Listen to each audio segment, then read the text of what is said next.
Let's do a cheers to the Sobeys and Safeway Liquid Beer for the podcast. We ride again. I love you guys. Careful, that cake's hot.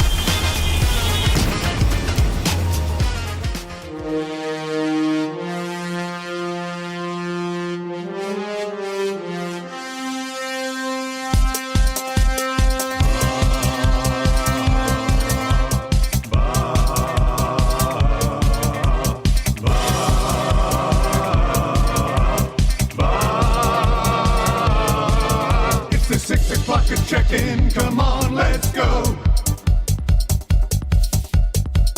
It's the AM nasty big hello. It's not static, AM radio.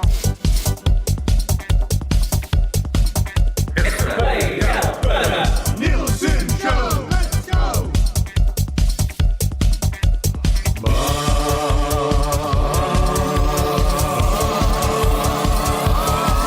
Daddy lights.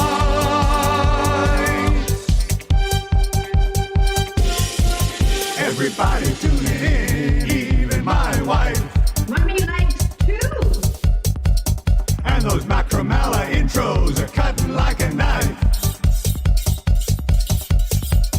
Hey, it's Mitch texting in. He's your dealer for life. Let's crack a 6 o'clock and lager with some sirloin bites.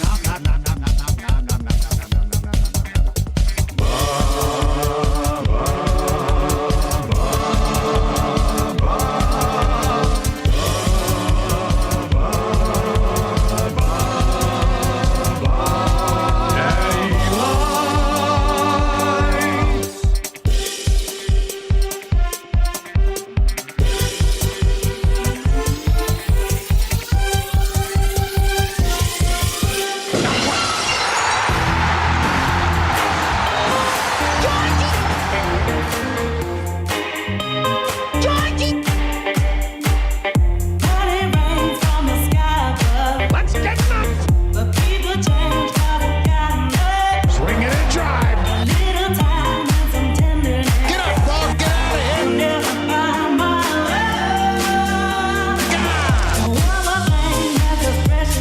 What a rocket. A rocket. And how about another one?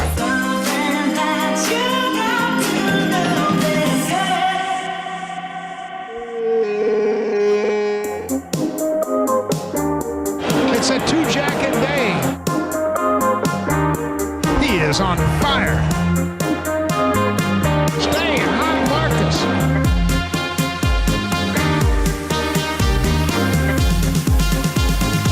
Huge. What a moment for George Springer. George Springer. He's done it again. It's the major leagues.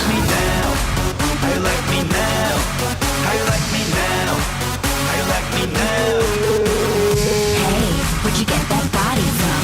Where'd you get that body from? Where'd you get that body from? Push it down the left field line. Gone!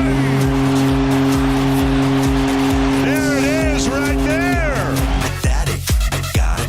Hey, where'd you get that body from? Vlad, Vlad, Vlad, Vlad, Vlad, Vlad, Vlad, Vlad, Vlad, Vlad, Vlad, Vlad, Vlad, Vlad, Vlad, Vlad. Vlad, Vlad, Vlad, Vlad, Vlad, Vlad, Vlad, Vlad, Vlad, Vlad, Vlad, Vlad, Vlad, Vlad, Vlad, Vlad.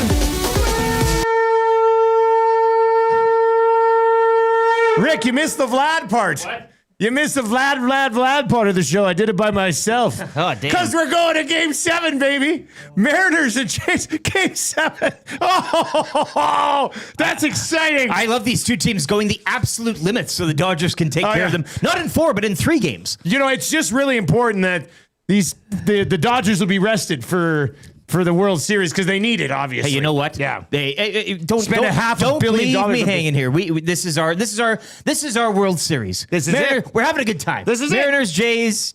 You'll be able to accomplish nothing more than winning Game 7 tonight. This is the big one. No, it's true. It's for all and marbles. remember, if you have players that play well against the Dodgers, they will eventually become Dodgers. So you don't have to, you'd probably have everybody just poop the bed in the World Series. It's a tough spot. So they don't take your guys. Like, you don't think Bo Bichette's going to be a Dodger next year? Come on.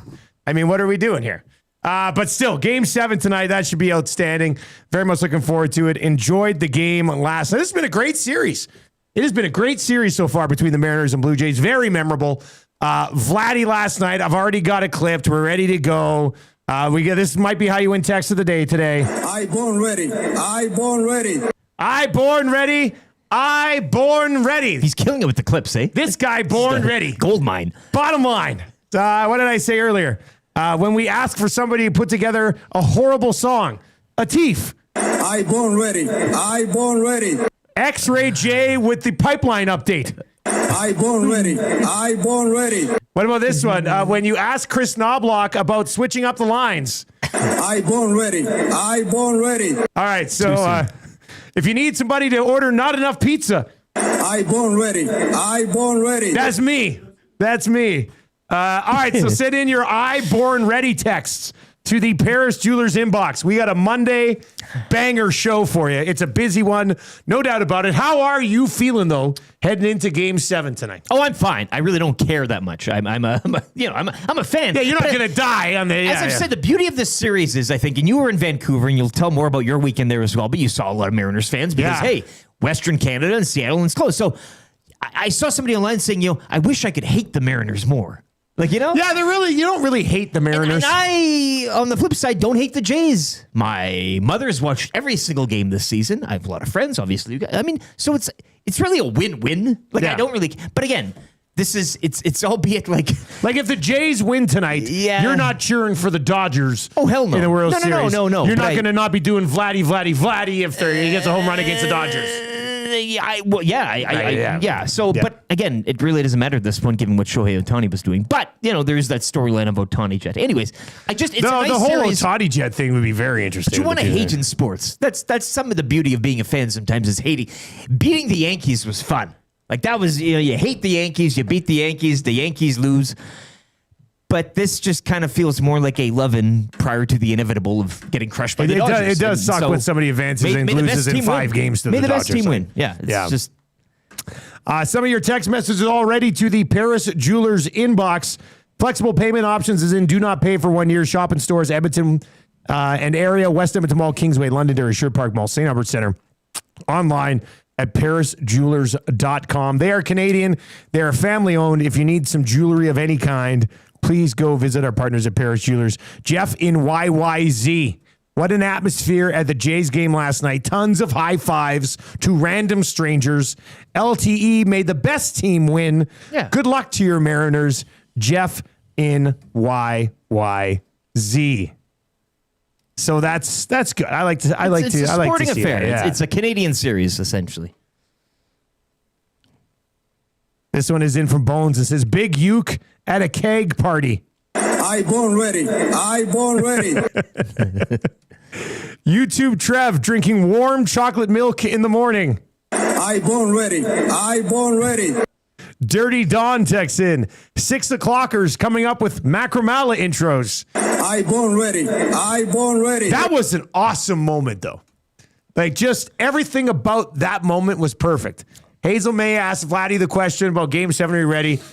The crowd starts going crazy. Vladdy sort of puts on this childlike smile, just staring out at the crowd. The cameraman does 2 rips around him, taking in all the atmosphere, and then got back just as he laid that clip out. It was brilliant television last night.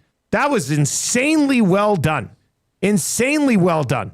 I felt like I was watching a movie. Right? It kind of felt like that, didn't it? It felt like a movie, man. That's your make it at the moment. end He when made it. yeah. Oh man, that was awesome. He even knew how to milk it. Oh, he did. Like he played it right. That was incredible. Just the second Game 7 in Blue Jays history.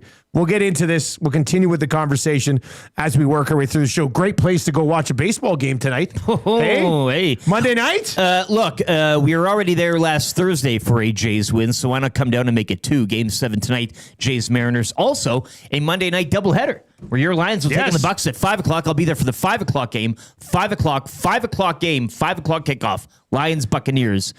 And then Jays the at Seahawks, 6. Seahawks host the Texans. Yeah, it's okay Sports, game. It's pretty Two decent Monday nighters, isn't it? And the Oilers are off, so it's a Well, win-win. I mean, the best thing about going Sellies tonight is you don't have to watch the Oilers That's play. the thing. Thursday, you had a great Thursday nighter. Yeah. You had Mariners Jays. Oh, it was awesome. But then you had the other point of business being the Oilers and Islanders, which was like, you had to have it on. I landed in Vancouver around 4:30.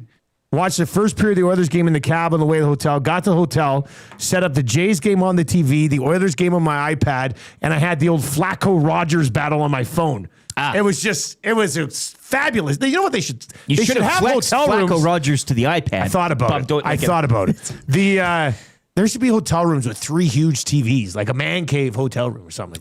That would be kind of cool. A fantasy type. Yeah, of room. For a real rich person, I'm sure you can get a hotel with 3 TVs.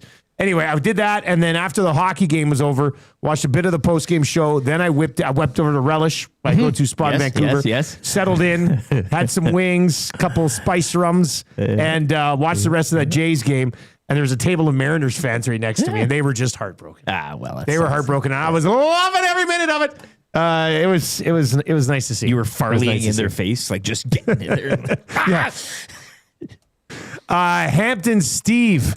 The Oilers getting off to a poor start in October. I born ready. That could be the one. That could be the one. That's pretty good. I like that one. I mean, there's a bunch of them coming in here today. Morgan had a good one. Where's the one from Morgan? Josh Clausen when he sees a weather front coming in. I born ready. Clausen shout.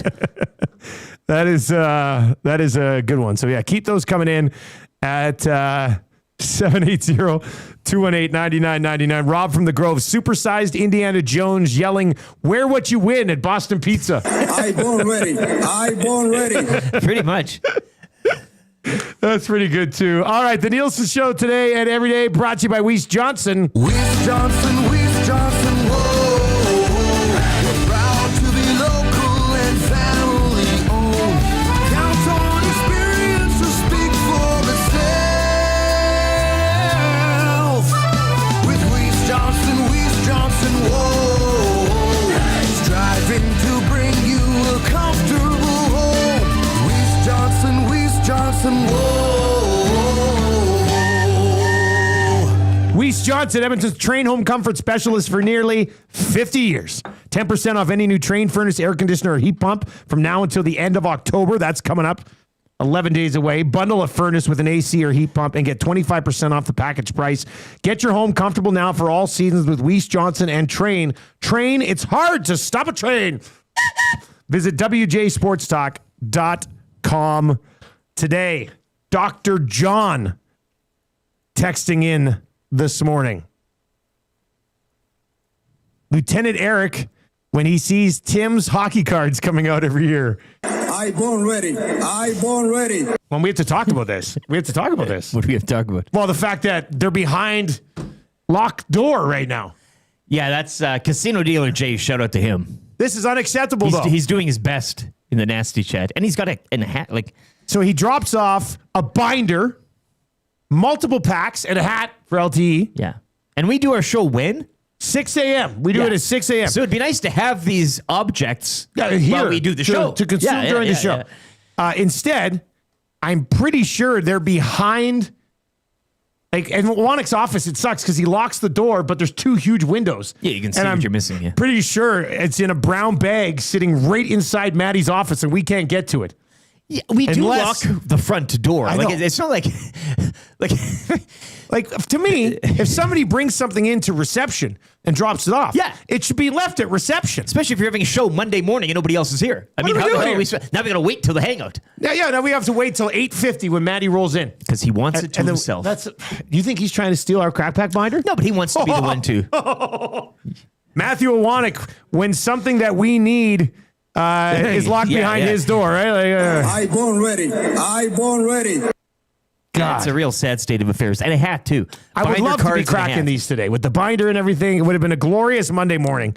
And instead, it's behind a Wanix glass window. Ruined. We'll never get over it, to be honest with you. Never get over it. All right, one of your text messages today is going to win that Royal Pizza gift certificate. Royal Pizza, still making it great. Still making it great with the best and freshest ingredients you'll find. Top-notch service for over 55 years. Order online, royalpizza.ca, or visit one of their 14 locations in the Edmonton area. We're all done with the pizza jokes now from last week. That's good now. We can move on. Everybody had their fair share. Everybody got their fill. Oh, no. Gage brought in wings Friday. It was awesome. Yeah, those wings were good. Oh, he brought in wings Friday. Brought in wings Thursday. Friday or Thursday? It was Thursday. I had some wings on Thursday. It was. No, I mean, we were I only all, had a couple. I wanted there to be leftovers. We were all satisfied, I guess. Yeah. Good. Okay, good. Then we can move on with that stuff. But as long as lesson learned, like just, for next time. Yeah, well, that won't happen again. Don't have to worry about that. All right, Connor McDavid making one too many passes after he says he wants to score more. I born ready. I born ready. We got to talk about that, don't we? We'll get into it. Well, morning announcements coming up. Well, let's lay out the show for you today. We'll have your morning announcements coming up. Then we will have the Prolux Lighting morning after show.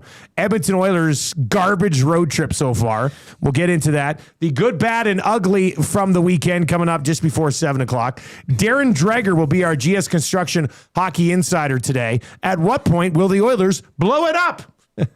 Just kidding. With that being said, this road trip Skinner stole one, and then you had 3 horrible games. Yes. That's the road trip so Boy, far. that Knobloch extension, sure. Well, it's not aging well. I mean, he's got to let these guys play together a little bit. Like, how are you supposed, like, they look disjointed because they don't get to play with anybody for more than 2 periods. What are we doing? Anyway, we'll get to that. The cap's going up. Whew. I almost ranted. I could feel my heart rate going up a little bit there.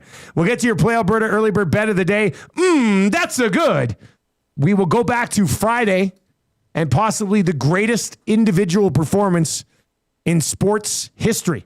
We'll go there around 7:30. Mike Tanier, 2 deep zone. We'll get into that. Kind of easy trivia for Mr. Mike's. We're at 30-0 in the 95.7 Cruise FM era. Yeah. 3 questions too many for the great staff at Park Mazda. Joaquin Gage is going to be by. Pretty sure it was his birthday yesterday. At least Facebook told me that. A birthday conch for Gager. We will do your Sellies Monday Night Football Challenge. And, of course, we'll have the wrap for William Huff. So we've got lots to get to on the show this morning. 6 o'clock hour on the Nielsen Show, brought to you by Ewell. Ewell, your partner in power.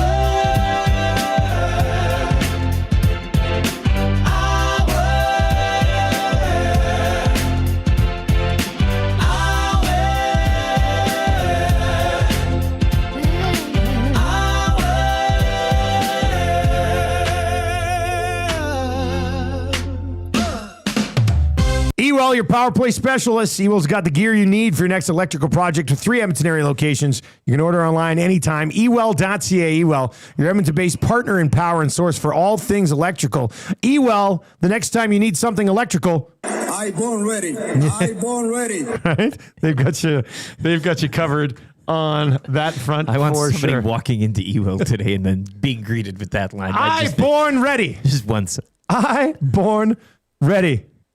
Hernan Salas, when someone needs to yell at the Oilers for a poor effort. No. I born ready. I born ready. He was doing pre and post with Gager on Saturday, and awesome post-game show.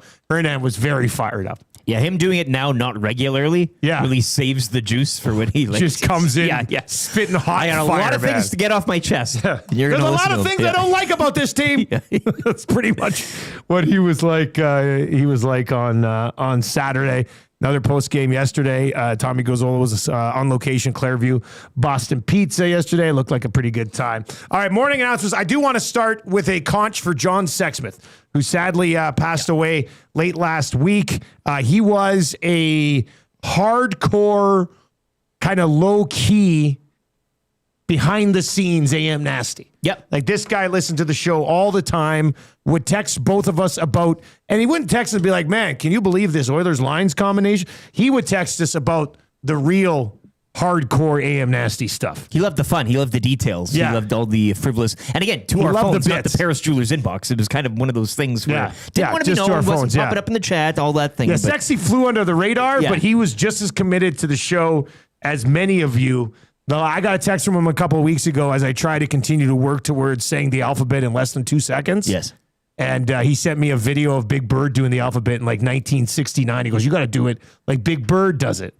And then he goes, this also kind of shows how old I am. Like he was the best. Yeah. And in a industry and in a market where there are a lot of egos, Sexsmith was not one of those guys, and I always appreciated that about him. He was incredible. The first hangout guest alongside JMO. Him and JMO were the first two hangout guests. Yeah, and he actually was very intrigued by what we were doing when we were starting up. He was those guys. I went and met with JMO and Sexy like before we launched, and we were thinking of actually, you know what we were thinking of? Instead of like our original plan was to come out of our show into Jameson and Sexsmith, and then they were just at a spot, both of them in their lives, where they're like, you know, we're trying to focus on our health and everything. So we didn't end up getting them on board, but they were both very intrigued by it. Sexsmith was loving what we were doing. So we'll miss you, Sexy, but a conch for John Sexsmith this morning. All right, and it was Gager's birthday yesterday. He said thanks. I always worry that Facebook messes with us. Well, you never know. Yeah, somebody could how many sign up. They're Gagers like, are you friends with anyways? well, So- exactly. Gage will pop by around 8:30 this morning for sure. The Edmonton Oilers. Trev, how are you doing? I mostly worry about you around here when it comes to the Oilers. To me, I mean, at some point you're going to have to realize it's not the preseason anymore because they look like they're playing preseason hockey. We need a longer preseason. Is that well, hey, Eric, spoiler alert, we got one. Kapanen and Podkolzin combined for 8 hits. The rest of the forward group combined for 7.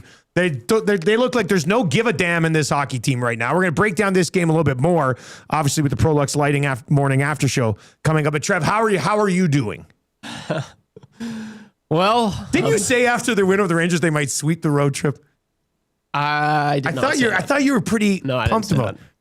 What did you say though? after the Rangers. No, we didn't say it like we were talking. Maybe it was before the Rangers. Yeah, before the whole road trip. Yeah. It was because wasn't it the Vancouver game? So I was like, oh, you know, like seeing that. I mean, what I said was they should sweep. They should win. Yeah.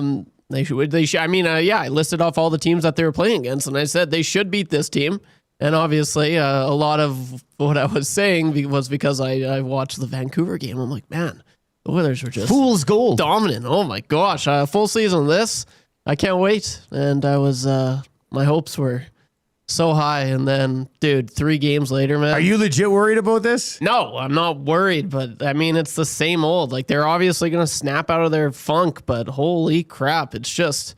Who else wasted 6 hours watching the Oilers this weekend? Raise up your hand, man. Like I would rather. I had PVR'd, so it was like not a full 6 hours, but good for you. I wish I PVR'd it. I wish I didn't even watch the games, man. It's just so embarrassing. I think what you said was the best word. Uninspired. It's uninspiring. Like they don't give a crap. And I was watching the Habs over the weekend.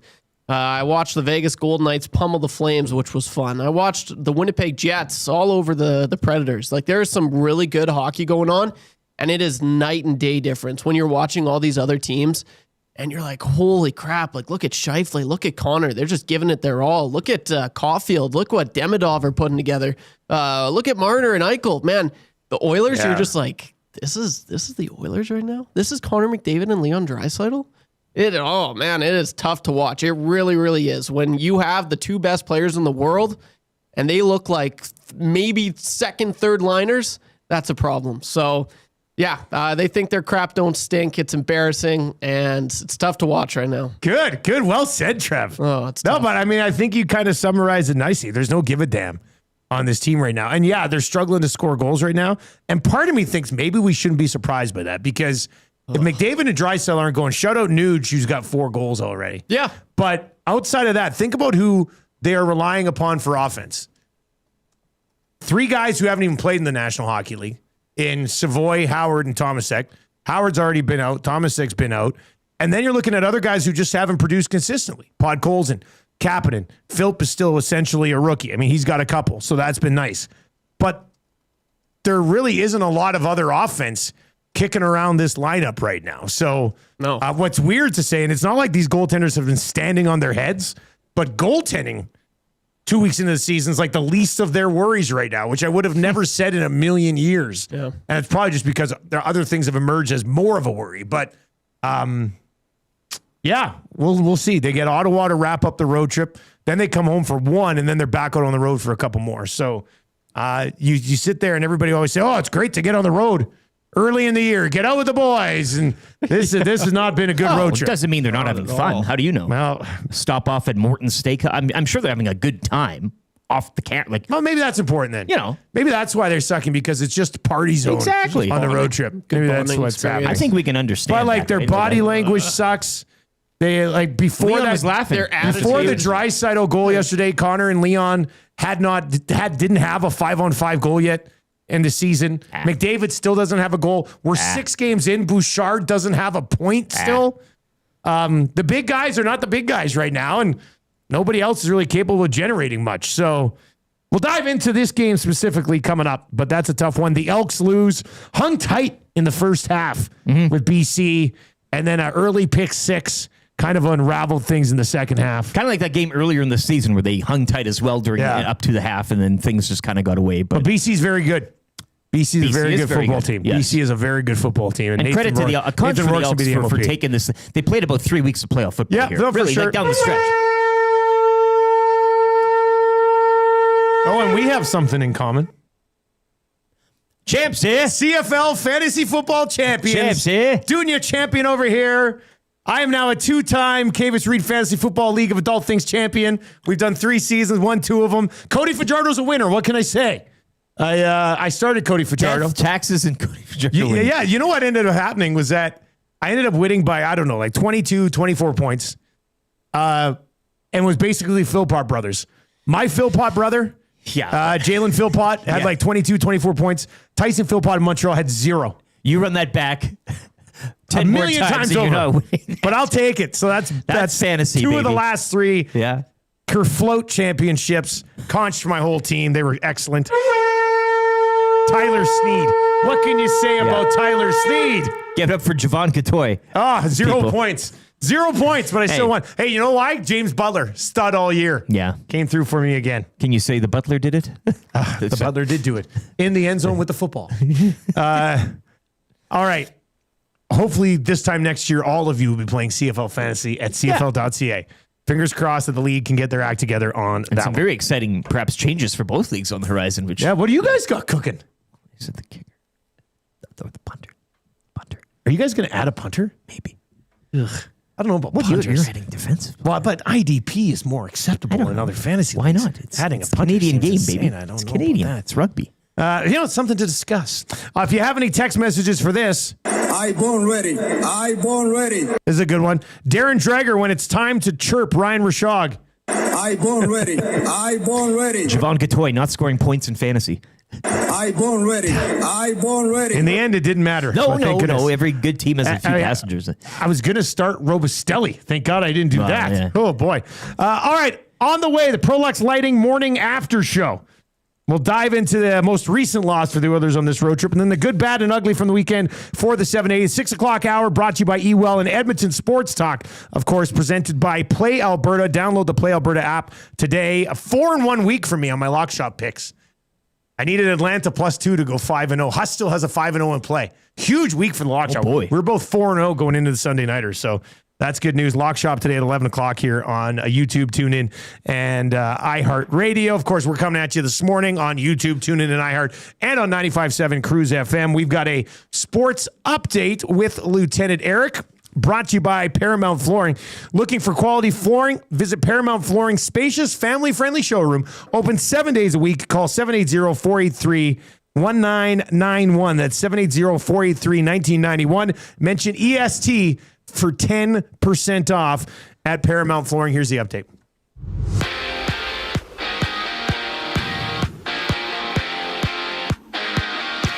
Vlad Guerrero Jr. and Addison Barger hit home runs, while Treya Savage struck out 7 while allowing 2 earned runs over 5 2/3 innings. Jays take Game 6 over the Mariners 6-2. The ALS decider, Game 7 tonight.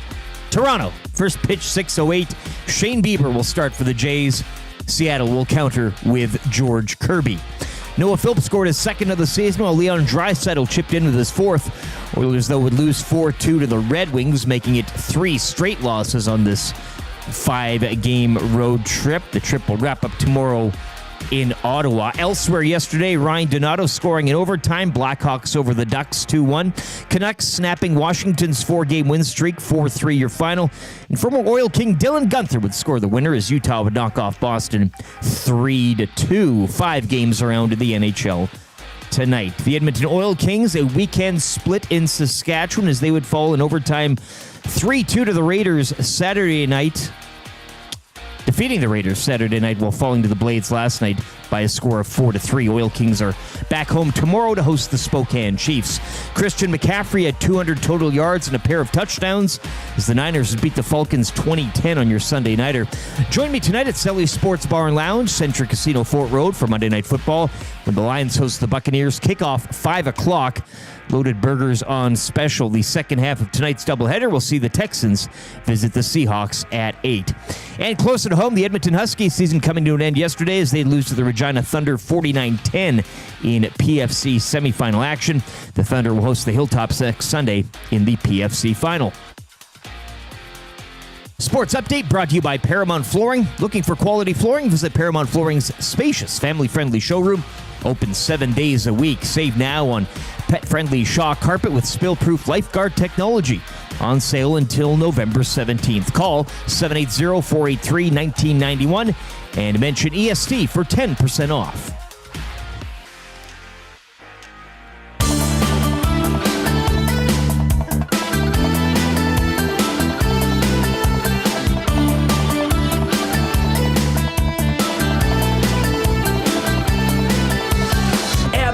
Taylor Hall, he came in and moved them all. 1 for 1, the deal's done. Bobby Mack let us know. Ryan Stromey lost it twice. Drake from Manning was not nice. 2 good picks, they went for Griff. Pete just had to go.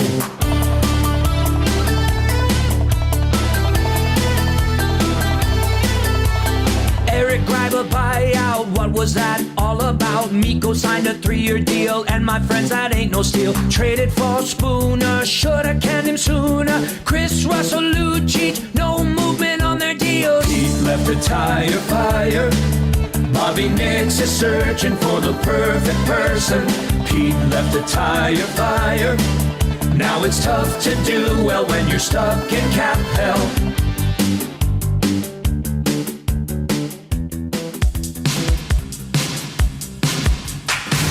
Very impressive. Taking a few years to put all this together.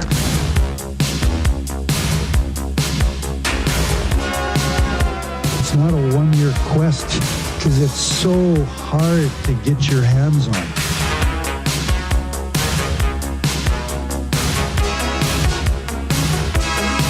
At this stage of my life, I don't invest in green bananas. It's a lifetime quest. Just not sure if I'm going to be around long enough to see them ripen to be yellow.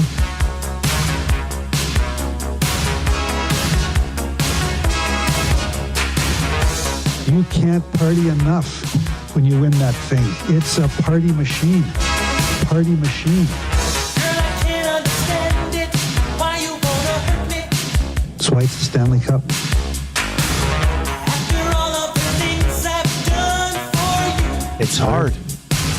It's hard. I buy you champagne and roses with diamonds on your finger. Diamonds on your finger. Still you hang out all night. What am I to do? My girl wants to party. 6:38 on the Nielson Show. You can watch us on YouTube. We are over 13.3 on the sub machine.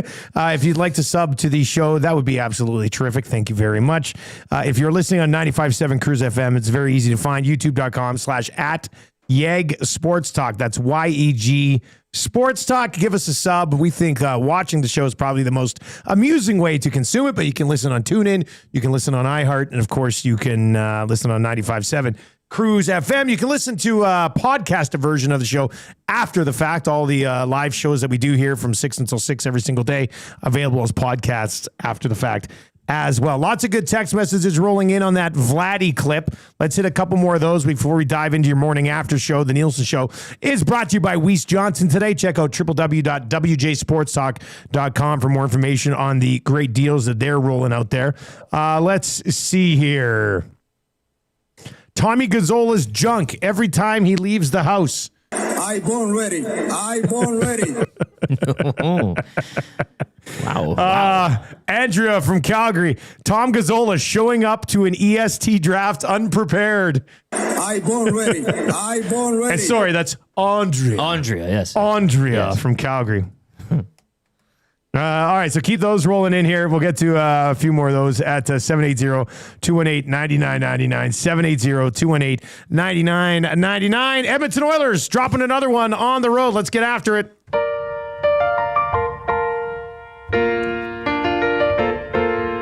Being a fan of the Oilers today takes everything you got. Taking a break from all your worries sure would help a lot. Wouldn't you like to have your say? It's a morning after show where we will talk about the game and let you know who you should blame. You want a show where you will know if the problems are still the same. You want a show every morning after the game. You want to show so people know if the problems are still the same. You want to show every morning after the game.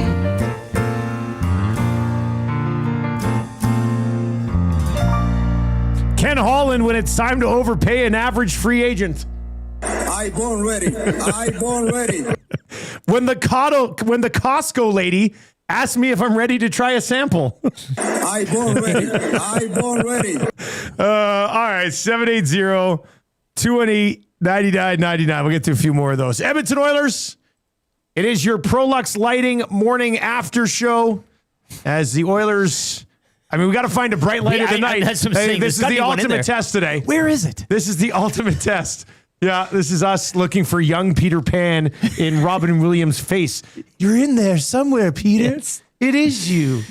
The Prolux Lighting Morning After Show brought to you by Prolux Lighting, simplifying lighting with service you can count on, covering all of Alberta. Visit Prolux.com for more details. We're talking commercial lighting. We're talking residential lighting. Anything you need, they've got you covered. Simplifying lighting with Prolux, Prolux.com. All right, the Edmonton Oilers. Here's the problem with this one.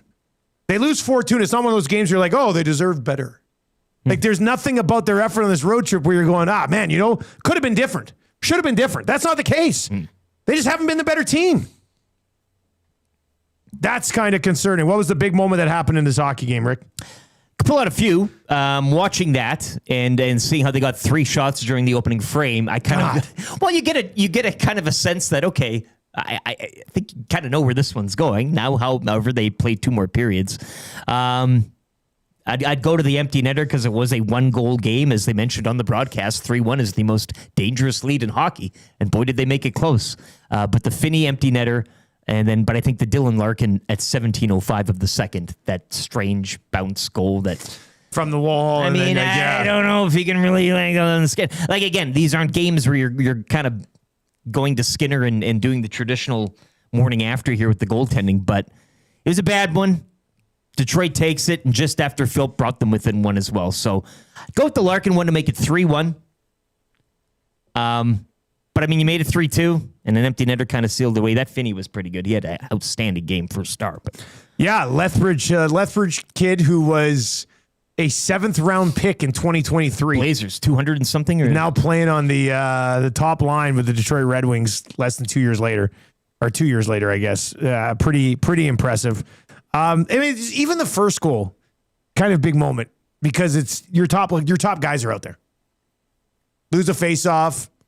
For some reason, Dylan Larkin, arguably the most dangerous player in the Detroit Red Wings, allowed to be wide open in the slot. Wide open in the slot. Like, you need to defend better than that. Super stat of the night. What are you going with, buddy?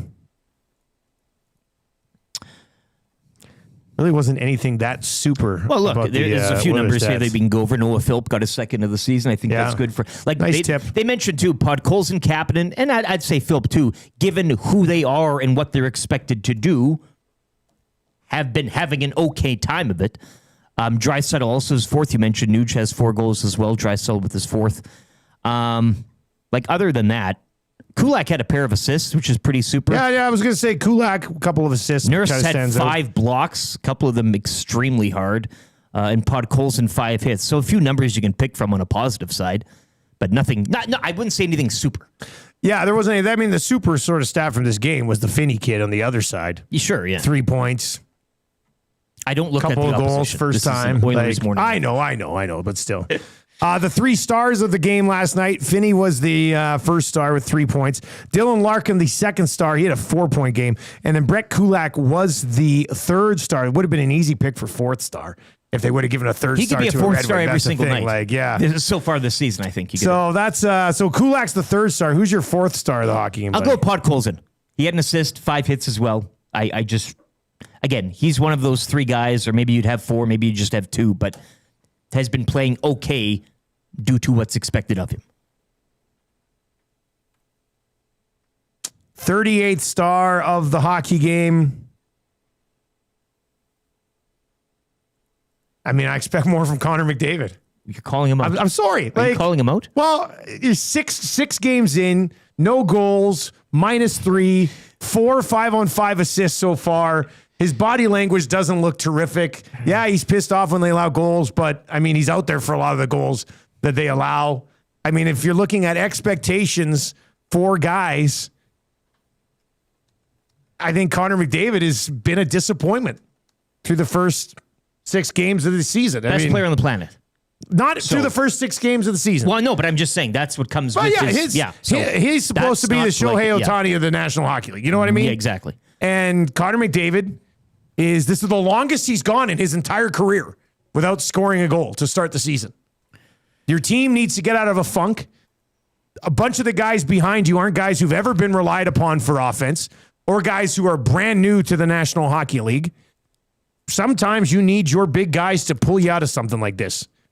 And he hasn't even really been close to doing that so far in this road trip. He would probably be the first to admit it. So, yeah, I'll go Connor McDavid being the 38th star of the hockey game. Expectations are high, and he hasn't come remotely close to meeting them yet this season. As for the Prolux lighting, bright light of the night, can we just go with Noah Philp? Yeah. Gets back in. Yeah. Scores the 2nd goal of the year after being scratched for 3. I think it's a nice storyline there. Love it. Right? Let's go. I fully Phil. expect him to be scratched tomorrow night in Ottawa. Stop scoring, But this is the thing.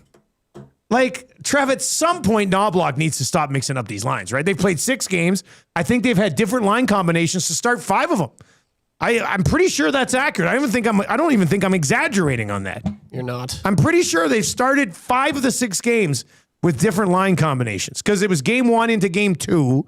They kept them the same, I think. Since then, I think they've been different every single game. Yeah. And the Roslovic acquisition obviously changed things up a little bit because after the Vancouver game, I was like, oh, this is good.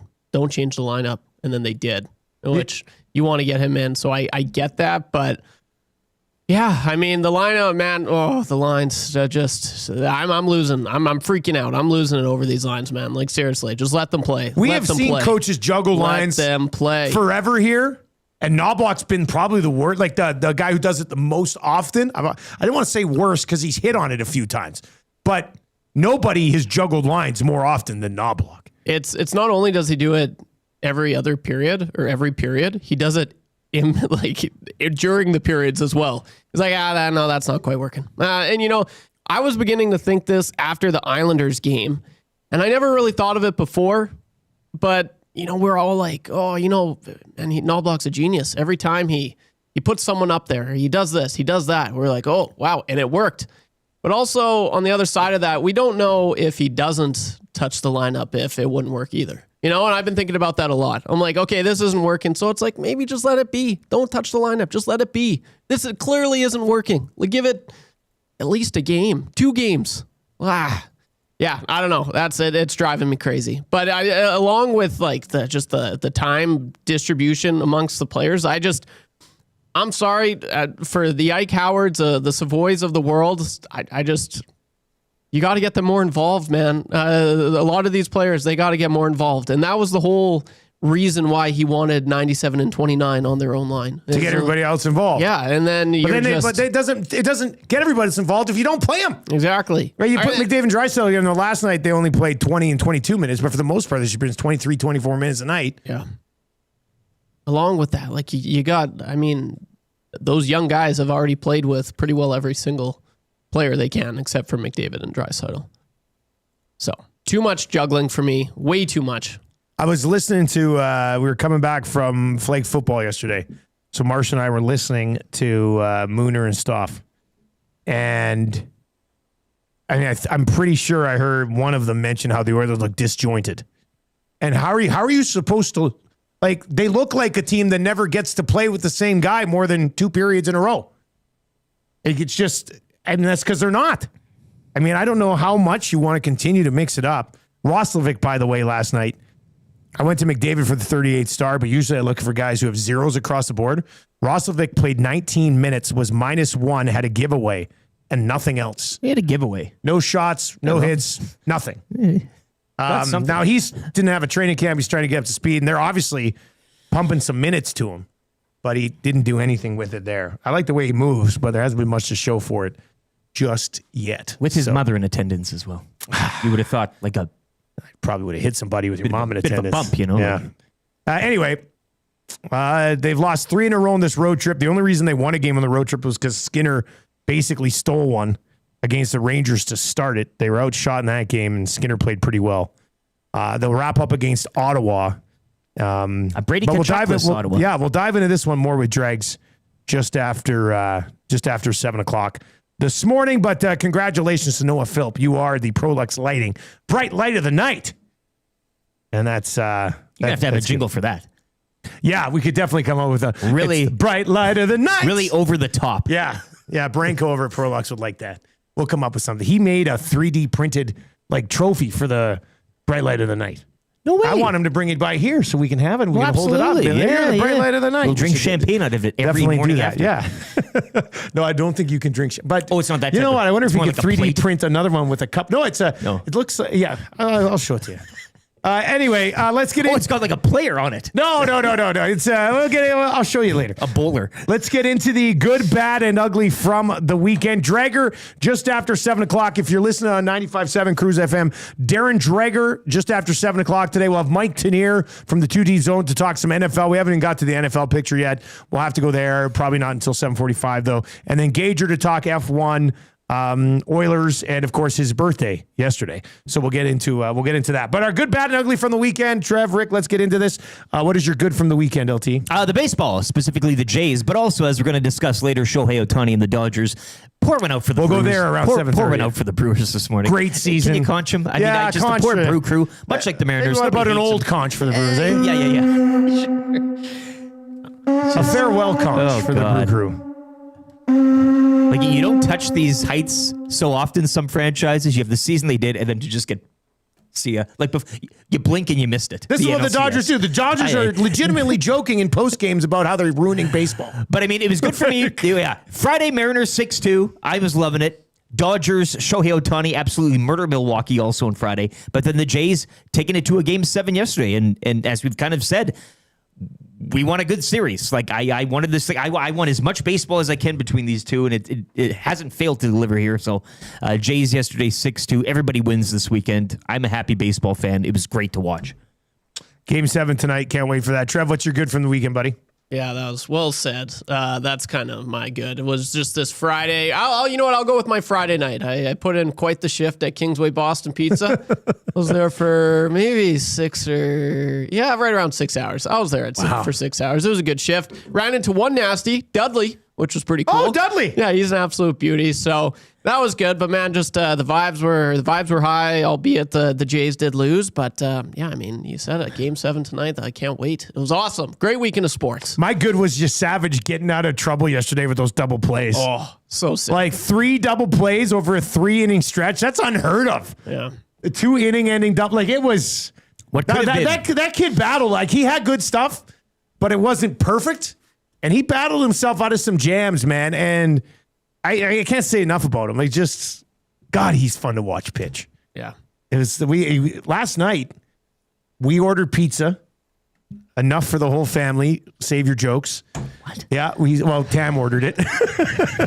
Anyway, and we sat down as a family and watched the entire Blue Jays game. Good. The Muzz was reading a book for a bit. That's okay. She wasn't fully invested. But we watched the entire game as a family. First time we've done that all season. Like we just said, we'll probably do it again tonight. It's magical baseball. Just sit Though. down. You can do other things. Yeah, it was good. The Muzz was reading. Yeah, she was having a good time. But Tam and I and Marshall, we were locked into this game. It was a lot of fun last night. I look forward to doing it for Game 7 as well. What is your bad from the weekend? It's got to be the Oilers. I'm saving the Oilers for my ugly. Fair enough. Yeah. I'm actually taking a positive route with the ugly. Oh, I like to do that. More to come during the ugly. Okay. But wow, it was a bad weekend for the Oilers. I mean, you can call it ugly, you can call it bad. It's anything but good right now. And stylistically bad. It's not like, as you mentioned earlier, that they're, it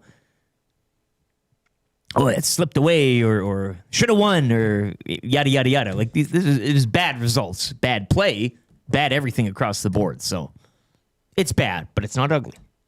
Because they're a playoff team. It'll be fine. I mean, not if the playoffs started today. Well, how but about it's this? October 20th. So. The Florida Panthers out of a playoff spot as well. Hey, you know who else is? The Tampa Bay Lightning only have 1 win in their first 6. You just look at all that, eh? I picked them to come out of the East. Well, there you go. No. Trev, what's your bad from the weekend? I mean, I feel bad. I wrote these before I came in here. But, I mean, my bad is it's the Oilers. The lack of effort. It sucked. It was embarrassing. I haven't stopped nodding my head this whole show. As soon as you guys bring up the Oilers, I start nodding my head, man. I'm so frustrated. It's just, it's tough. I don't want to be the annoying, naysayer, and everyone likes to be positive, and I try to be positive. There's not many reasons to be positive, though, with this start. And we didn't see it coming. There's nothing. We should have. Well, we said a few times, like, they get off to slow starts. This one just feels a little bit different. I know why. Because, I think maybe you could because argue there's so many new faces. Yeah. Bang on. And that's why I don't think people give a lot of maybe hope as the past 2 seasons. Yeah. Shall we say. It's different. Like, it's a different group this year. So it's next year country. Well, I did say I thought this would be the down year of this 5-year stretch. Seriously. Where it's like they're going to load up in free agency this offseason. Absolutely. And they're kind of playing like they think it's the down year of the stretch, too. And I said this wasn't a playoff team. So here we are. And you're all over the map. Are they a playoff team? I didn't say that. I think he did. I think he said No, that. I didn't Oh, say you must that. have said it. My bad. I'm going to the Canadian Football League. Oh. And the worst spot I've ever seen in my life on Friday night. I know it's like... Are you coming after the officials Well, here? no. Like, that was pathetic. Cody Fajardo clearly had the first down by more than a yard. And they spot the ball and then say it's a turnover and downs. And then Mark Killam has to use his challenge to get the spot corrected, where we got a replay center in the league that'll pop in all willy-nilly on other things, but can't just message down and be like, hey, that's a horrible spot. Move the ball ahead a yard. Have that man save his challenge. Like, what are we doing? Like, that was the most blatant, horrible spot I've seen in 7 years of calling CFL games. And he had to use his challenge to get it corrected when the replay center will randomly pop in on other moments to correct things? What's this about? Like, that makes no sense. None at all whatsoever. And I will carry the water and chop the wood for this league. But that type of stuff can't happen. You can't have a coach have to waste a challenge because the officials missed the spot by more than a yard. What are we doing? Replay center, the whole replay center thing is driving me insane. I've reached out multiple times to try to somebody explain it to me. I don't know if anybody knows what's going on with it. Do you keep getting the answering machine? They're just like, yeah. Hello, this is Andre Prue. You've reached the... It's just, that was a horrible spot. There's no way in the world they should have had to have a coach use a challenge to change it when the replay center can step in whenever they want. That was awful. I feel like Emperor Palpatine nodding the head slowly and being like, yes, Dustin. Yeah, well, This is the CFL. That one, I'm like, what are we doing, guys? It was clearly a first down. I saw it live from the booth. I'm like, oh, he got it. No problem. Let's move on. And then they were like, turnover and downs. I was like, what's going on here? And then Killam has to use his challenge. Like, if you were ever going to have the replay center step in, that's the moment they step in and say, hey, we screwed this one up. Move it ahead. First down. Keep your challenge, man. I don't get it. I don't get it. No, you get it. By saying I don't get it, you've got it. I guess I do get it. That's the beauty of being a fan of this beautiful league. I've been waiting all weekend to say that. I feel so much better now. All right, what's your ugly from the weekend? Well, I told you it'd be a weird one. It's an ugly for the Winnipeg Blue Bombers. Probably one of the ugliest wins I've ever witnessed. Oh man, in a football game. And even their salty, sassy admin on Twitter couldn't really do it. They're like, okay, let's move on here. 17-16. You had a Rough Riders team not starting their starting running back, who they gained about 26 total yards rushing along the ground. You had a backup quarterback who didn't play all that bad, didn't play all that great, but they still took him out anyway. And then they had your third string quarterback for an entire fourth quarter, in which if the Riders had their second stringer in there for at least a drive, they probably would have come away with 2 points. However, Winnipeg, on a last-second field goal, 17-16, to clinch? That was a clincher of a playoff spot for them, right? Like they'll probably crossover. I think they'll probably end up in crossover, but we'll see. But I mean, a win is a win, and I think if you'll ask any Bomber fan this morning, including Huss, it's not a bad thing. Sometimes you have to win ugly. I get that. A win is a win. A win is a win, and good teams need ugly wins. But that was an ugly win with a capital U. All right, Trev, what's your ugly from the weekend, buddy? I don't know how anything for you could be uglier than how you feel about the Oilers right now. Yeah, man. Well, I'm going to try and shift gears here. Like right now I have McDavid and Nurse, but that was ugly. That was very ugly. You know what? There's the Tom Wilson hit. That was pretty ugly, but I'm going to go with Brad Marchand acting like an absolute imbecile. Was it funny? Yeah. It was kind of funny, but he looked like a baby. Did I laugh? Yes, I did. I laughed quite a bit. But man, I'm sorry. You're 37 and you're acting like that on the ice. Like when I'm kind of baffled by the fact that he just how he handled it. I don't know. I thought he takes the helmet to the just ripping it, man, and then rips the helmet apart in the penalty box. Man, short fuse. He's got a short fuse. Yeah, he can't control himself when he loses. No, like but that. just the way he attacked Darlene, and he's just like slapping him on his butt. Like I don't know, man. It was just kind of pathetic. So yeah, you know what? I'll give it to good old Marshy. You're my ugly. All right, my ugly. We don't need to get into it anymore. My ugly's been the Oilers road trip so far. There's no positives coming out of it. There isn't yet. Let's see what happens against Ottawa. Yes. Well, it's nice of me to put the yet on there. You have to. Right? It's not over yet. Yeah, exactly. Kawasaki. It's not over yet. Dig up that clip. I want to wrap up the 6 o'clock hour with this. Text comes in from the Dougler. Says, can the Dougler get a conch? I need help, and I'm going back to treatment and recovery. I love you guys. Dougler, you know we love you too, man. Good on you for reaching out and getting the help that you need, buddy. And you know we'll be here for you whenever you need us. A conch for the Dougler. All right, the 6 o'clock hour has been brought to you by Ewell. Ewell, your partner in power.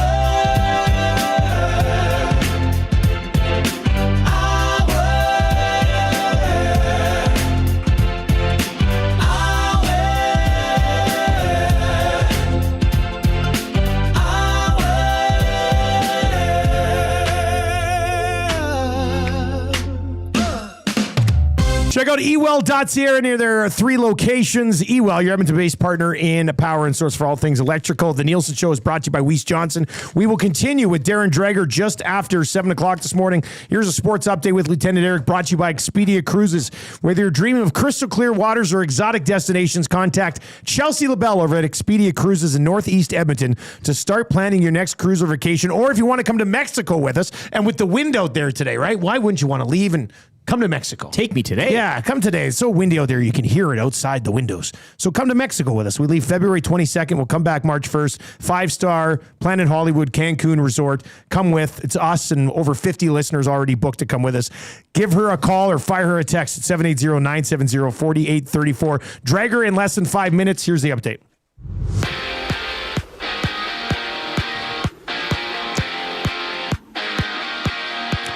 The Blue Jays forcing a deciding ALCS Game 7 tonight following yesterday's 6-2 victory over the Mariners. Trey Savage, another great day on the bump as he would strike out 7 while allowing 2 earned runs over 5 2/3 innings of work. Vlad Guerrero Jr. and Addison Barger each had a home run as well. Game 7, 6:08 tonight, first pitch from Toronto. Shane Bieber gets the start for the Jays. The Mariners will counter with George Kirby.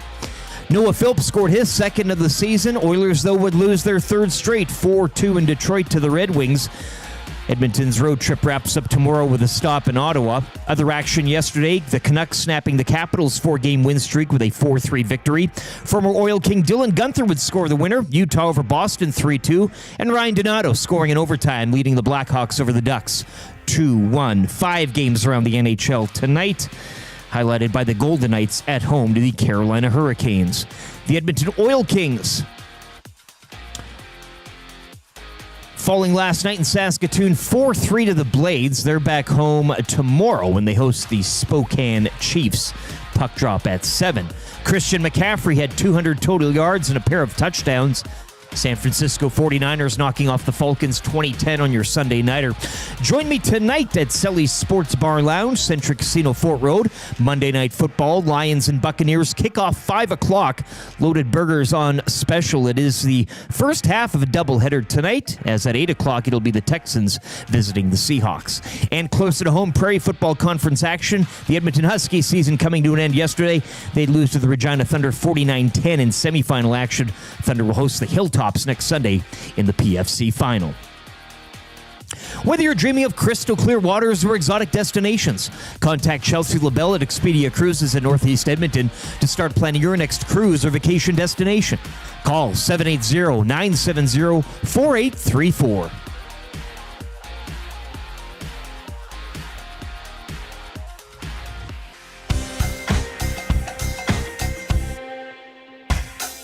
What say you? Hey, nasty crew. We got the Nielson Show flu, and there's nothing we can do about it. What say you?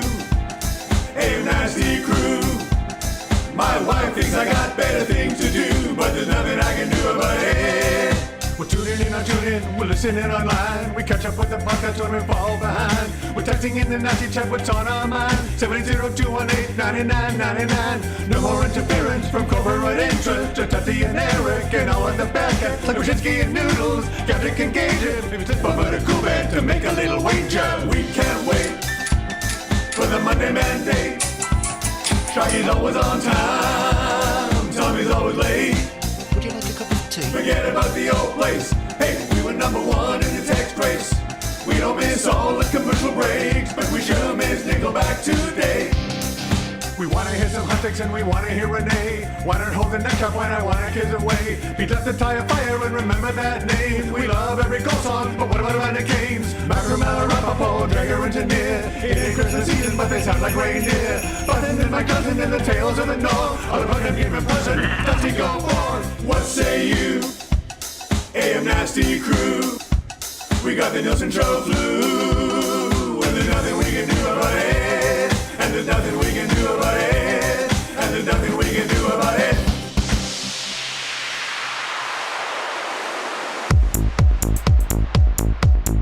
I born ready. I born ready.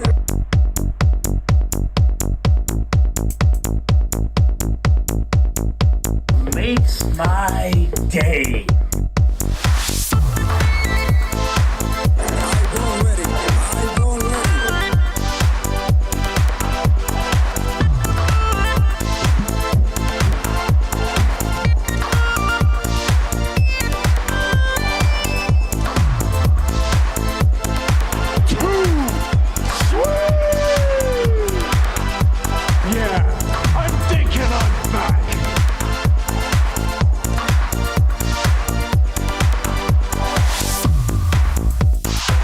Click, click, click.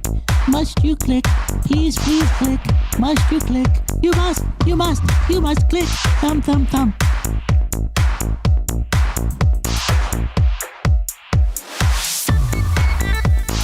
All right, 7:08 on the Nielson Show. Thank you very much for being here. If you're watching on YouTube, hammer the thumbs up for us. Up to the channel if you haven't already. If you're listening on TuneIn Radio or iHeartRadio, tell your friends how easy it is to stream the show on those free apps. And, of course, if you're listening on 95.7 Cruise FM, let people know that our show is back on the radio, bigger and better than ever on the FM dial. We're coming at you from the Popeyes Louisiana Kitchen Studio today. 3-piece bone-in chicken right now for just $8 at all Popeyes locations.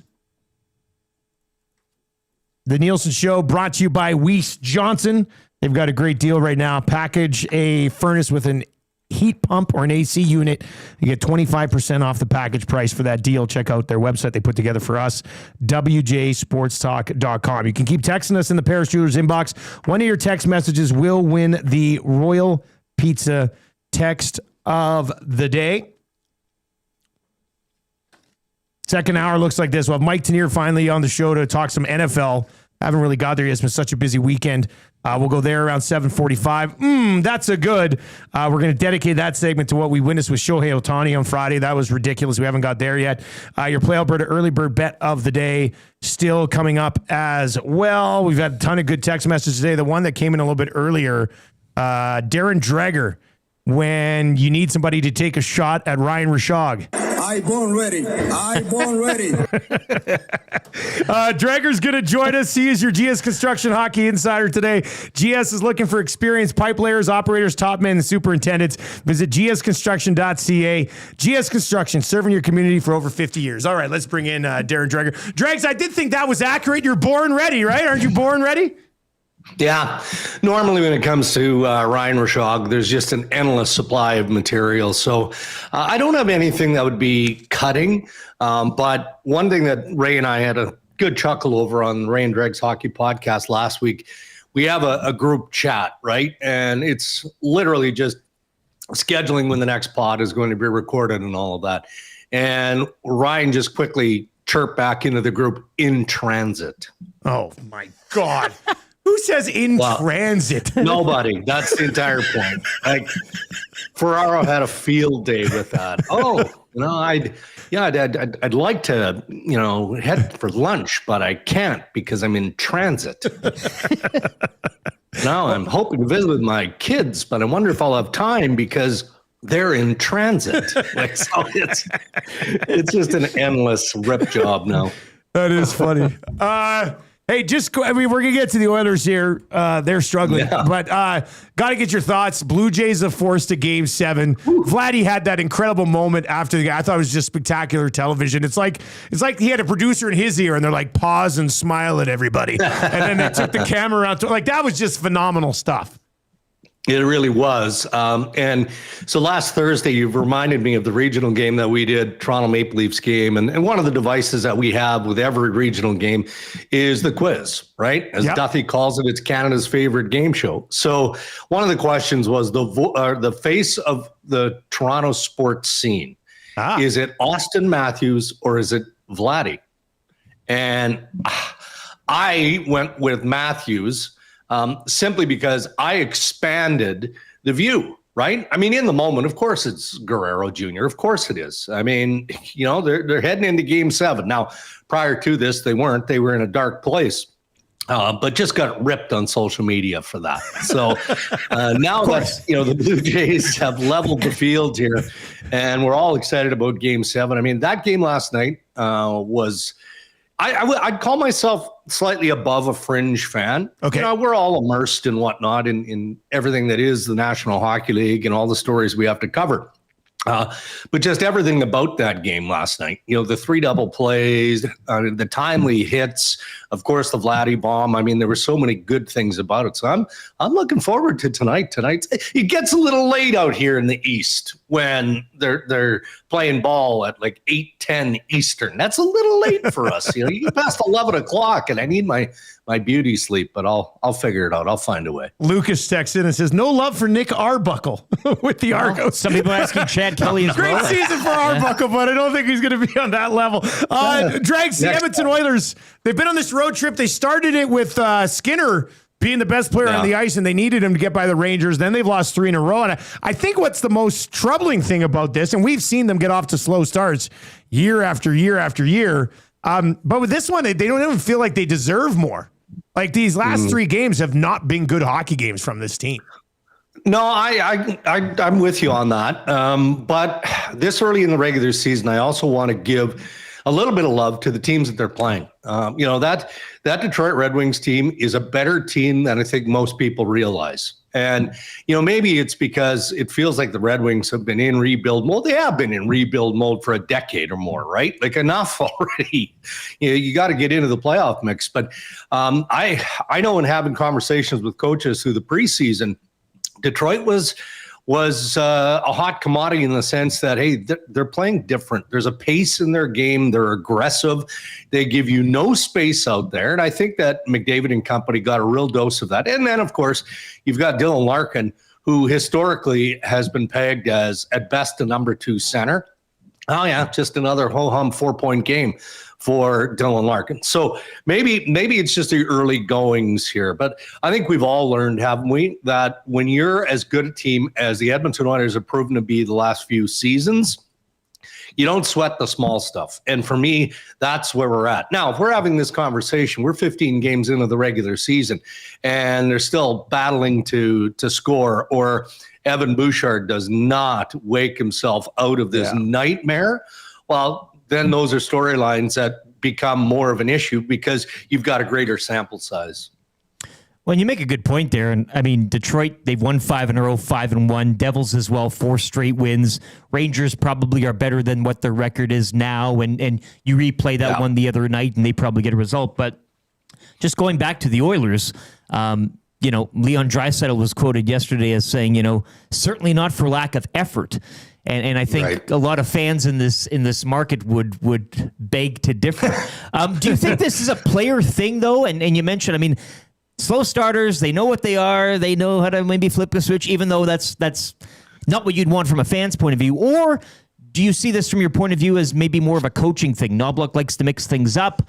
They have a few fresh faces as well in that coaching staff. Gullickson's gone. Yeah, I mean, is it more systems type of thing, or is this just kind of on the players and a lack of effort, I guess, so to speak? Yeah, I mean, I would put it on the players. At the end of the day, the coaches can implement whatever systems that they feel comfortable with, but they don't have the skates on. They're not executing, and that's what it boils down to, is a lack of execution. And I can talk about probably 3 or 4 other better teams, better than what they're showing right now, who are having the same sort of issues. And, you mentioned what Knobloch is doing in terms of scrambling things in search of that chemistry and all of that. Well, every coach on a team that isn't firing on all cylinders here, again, through the early part of the regular season, every coach is doing the exact same thing. And I think what it further exposes is how much time you need when you're a team that is up against the salary cap. And you look at your top end players, McDavid and Draisaitl, and I look here in Toronto, and you've got Nylander, and you've got Matthews, and you've got Nyes and Tavares. And guess what? Craig Berube is doing the same thing in Toronto. Like, he's just cycling through players, trying to figure out, okay, well, let's try this guy up there. Let's try this player down there. If you don't get a consistent push from your bottom 6, then that puts a ton more pressure on your top 6. I mean, that's just age old when it comes to having any level of success in the National Hockey League. And I feel like that's where the Oilers are, like a lot of teams. We all look at the score sheet. We expect Draisaitl and McDavid most nights to find a way to be the difference makers. Well, on most nights they are, but some nights, maybe they're not. Or maybe the defensive structure of the team that they're playing is in tune that night, and they know that these are the guys we have to look after. And I also feel like we're starting to really see just the immeasurable loss of Zach Hyman, right? And just the impact that he has both on the ice, on the bench, and in that room. And maybe for a short period of time, you can get through it and all of that. But I think just, again, the longer that this guy is on the sideline, just the enormity of the hole created by him not being there becomes. Darren Dreger with us. He's our GS Construction Hockey Insider today. You mentioned this nightmarish start for Evan Bouchard. Not only has he had some turnovers that ended up in the back of the net, But he does not have a point 6 games into the season right now. And we've seen this, seen him as a player that has flipped a switch come playoff time. He's been pretty good the last 2 playoffs, which I think is really what's sort of, buying him some time with these struggles early in the year right now with a lot of the fan base. But at some point, as good as McDavid and Draisaitl are, and you look at those guys to get a team out of a slump, when you're making $10 million on the back end, you can be that guy too, can't you? 100%. Absolutely right. And, I don't want to pile on, but it is about the demeanor of Evan Bouchard as well, isn't it? Everybody makes a mistake. It does seem like his mistakes more often than not are just super glaring. And at times it's not just the execution, it's the effort or lack thereof that gets him in trouble. And I think, again, I think the fan base would be okay with a couple of blunders, even a couple of blunders a night. And not all of those are going to end up in the back of your net. They're not. I mean, they might lead to a grade A scoring chance, but there are other players on the ice. You do need your goaltender to make a timely save. But in his case, he has to find a way to generate offense. He has to, whether it's on that power play or find a way to get that big shot off from the point. Because again, it's not all about the highlight goals for any team, but in this case, because we're so accustomed to the highlight goals in Edmonton, sometimes you need the greasy ones. And he has a skill set with that shot that not many NHL defensemen have. But if he's not using it, or he's not generating, then we all focus on what the negative is. And unfortunately for him, 6 games into this regular season, there's been way too much of that and way too little of the positive stuff generated offensively.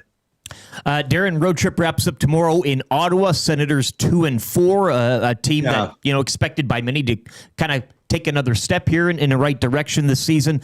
What can you tell us about the Senators minus Brady Tkachuk right now? Yeah, growing pains. That's what they're going through. And I guess I could have lumped Ottawa in with the group of teams that we've already talked about. I think I was in the majority who had the Ottawa Senators pegged to be maybe a second or a third team in that Atlantic division. And that's saying a lot when you look at that division, because there's some really, really good teams there. And I still feel that way. You don't replace Brady Tkachuk. But they do have to do it by committee. You're going to notice Shane Pinto if you haven't already, just based on scoring summaries. Man, he's had a heck of a start. And there's whispers of contract extensions and negotiations. I mean, look, Shane Pinto didn't need this start to catch the respect and the attention of Steve Staios, the general manager.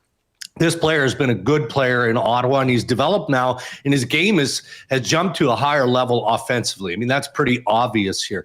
But they have so many other weapons. Batherson is back healthy again. That's a big add. Timmy Stützle, he's just flat out fun to watch because he flies, plays the game the right way. They've got some questions with their goaltending, but they do think that it's going to stabilize. Linus Ullmark is a star goaltender. When he plays the way he can be a game-breaking netminder. That's what he is. But I say growing pains because they're still kind of finding their way. They're still searching for their identity and producing that identity on a night in and night out basis. So, yeah, I wouldn't say there's heat around the Ottawa Senators. Like every other team that's sort of underachieving right now, the fan base just wants the manager to do something. Right? Go out there and find a forward or do this or do that. And that's just not how the real world works. But they compete hard. Ottawa competes hard. That's going to be a tough game. Dregs, when's the next Ray and Dregs drop? I believe tomorrow. Yeah, we're on a bit of a cycle here with Ray traveling, which is nice. So Tuesday and Thursday. You said traveling. He's in transit. Thank you for correcting me. In transit, absolutely. I don't know if anybody who's in transit more than Ray Ferraro, probably. Like that's good point. Yeah, a pretty busy guy. Dregs, good stuff, man. We'll check in next Monday. All right, guys, have a great week. There you go. That is Darren Dreger. He is your GS Construction hockey insider today. GS Construction is hiring right now. Check out gsconstruction.ca if you want to take your career to another level. So the Oilers will wrap up this very lackluster, uninspiring road trip with a game against the 2-4 Ottawa Senators. But as long as they're having fun. Who will not have Tkachuk. Yes. You've lost 3 in a row. This is a way to possibly salvage what's left of a road trip. How do you not get it done against the Ottawa Senators? It's not a bad lineup. in the sense. But but the Oilers should be playing desperate hockey right for sure. Like, you want to go get 2 wins on the road trip. You go 2 and 3 on a road trip, not the end of the world. You go 1 and 4 on a road trip, and the only game you got was one that Skinner had to steal for you. You're going to come back and face the throngs of media here in town. Well, you don't want none of that. Been there, done that. That's the last thing you want, I think. But Bouchard's got to get going, man. Like, you make some mistakes. Yeah, he usually makes up for it offensively. Well, he has not made up for it offensively yet this year. Yet.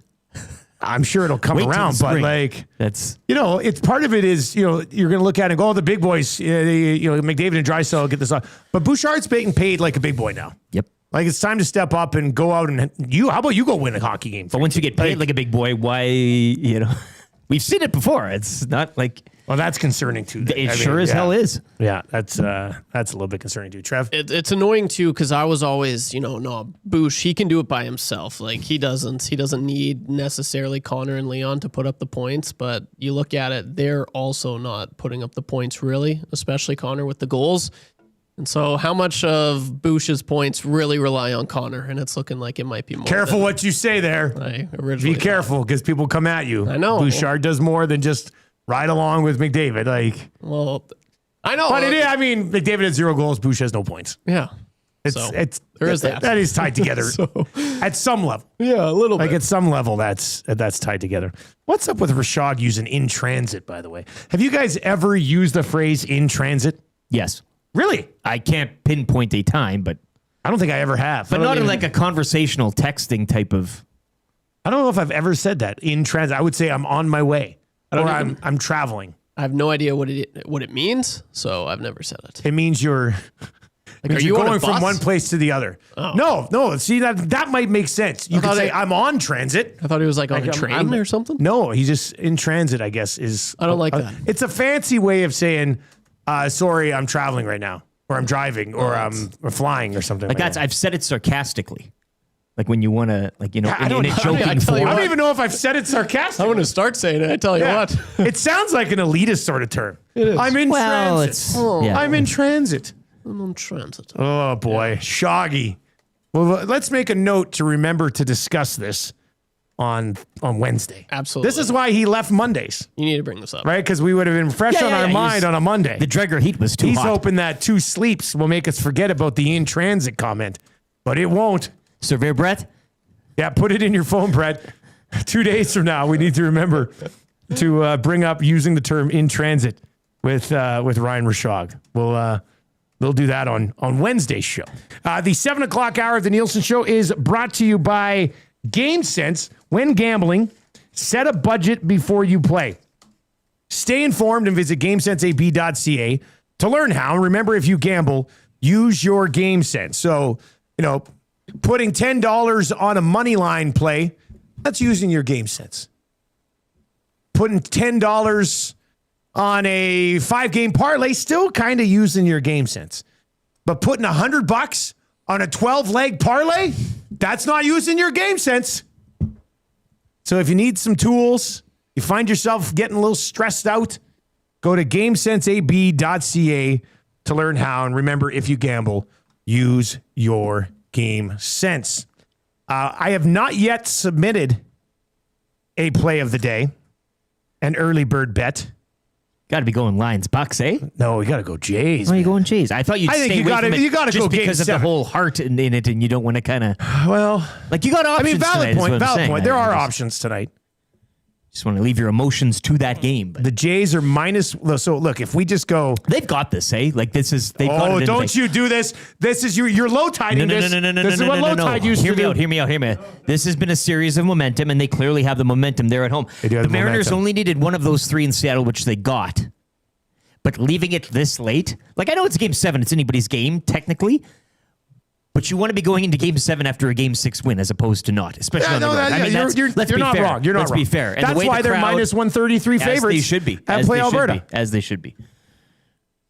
Play Alberta is the title sponsor of all of Edmonton Sports Talk. And if you are listening on 95.7 Cruise FM and you said, man, I like what you guys are doing, well, the fun continues all day here. Mm-hmm. We'll send you back to sweet classic rock at 9 o'clock on 95.7 Cruise FM, but on TuneIn Radio, on iHeartRadio, on YouTube. We continue all day.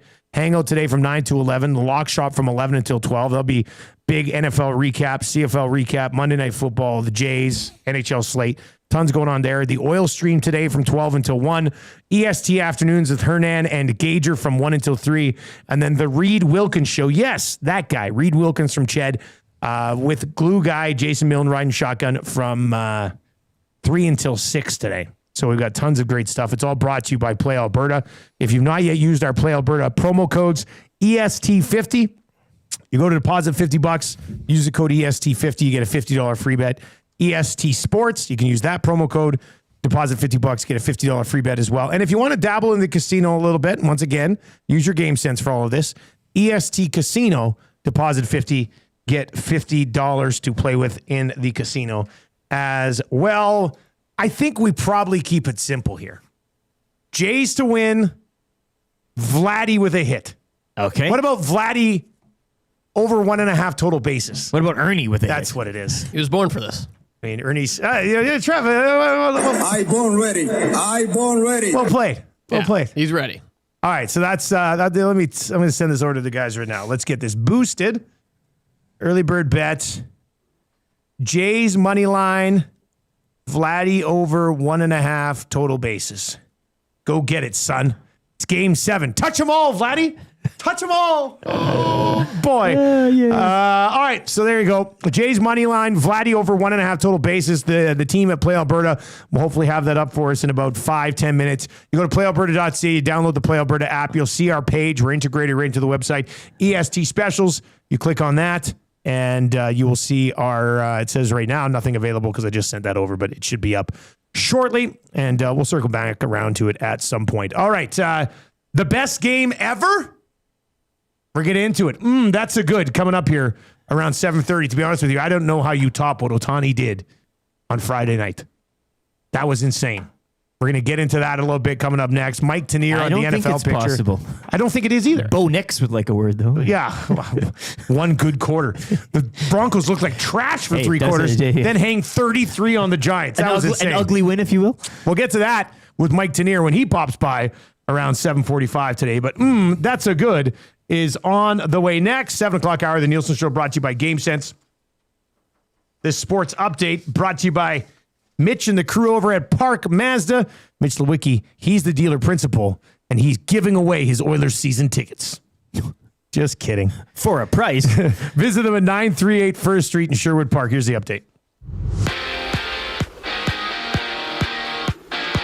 The Blue Jays forcing a Game 7 last night, 6-2 over the Mariners. Vladdy and Addison Barger with home runs. Trey Savage, another great day on the mound. He would strike out 7, allowing 2 earned runs over 5 2/3 innings of work. Game 7 tonight from Toronto. First pitch, 6:08. Mariners will send George Kirby to the mound. The Jays will counter with Shane Bieber.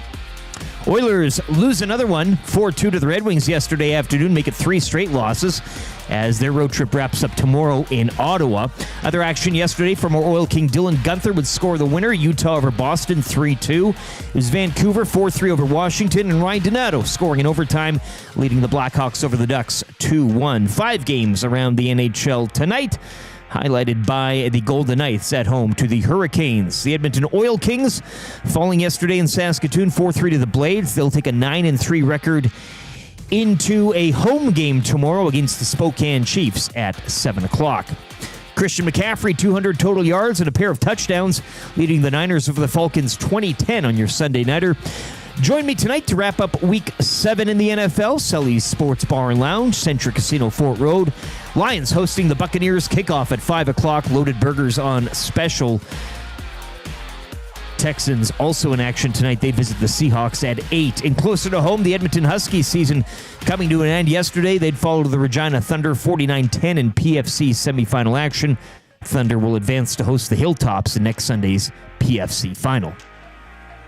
Sports Update brought to you by the great staff at Park Mazda and dealer principal Mitch Lewicki, where he'd like to take this chance to remind everybody to vote in today's civic election. Hi there. If you're like me, you like to picture yourself in luxury even though there's absolutely no way you could afford it. And if you can, well, even better. Thankfully, I picture myself in something that is luxury but still absolutely affordable, like the all-new Mazda CX-90 from Park Mazda. With the new luxury features like facial recognition settings and quilted detail Napa leather seating, I can pretend to be comfortable with all of my proper settings activated without even touching the button, thanks to Mitch Lewicki and the great staff at Park Mazda. I like to picture Mitch Lewicki as a figure skater. He wears like a white outfit and he does interpretive ice dances to my life's journey. Park Mazda, your dealer for life in Sherwood Park off Y Road, parkmazda.ca. Georgie! Georgie! Money rains from the sky above. Let's get nuts! But people change, gotta Swing it and drive. a little time and some tenderness. Get up, dog. Get out of here. Never find my love. One of thing that's as precious to me. What a rocket. A rocket. And a heart that beats and a heart And how about another one? something that you got to know this.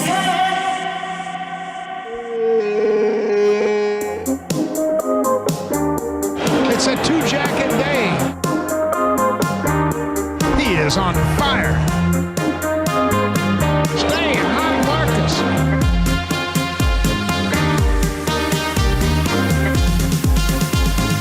Huge. What a moment for George Springer.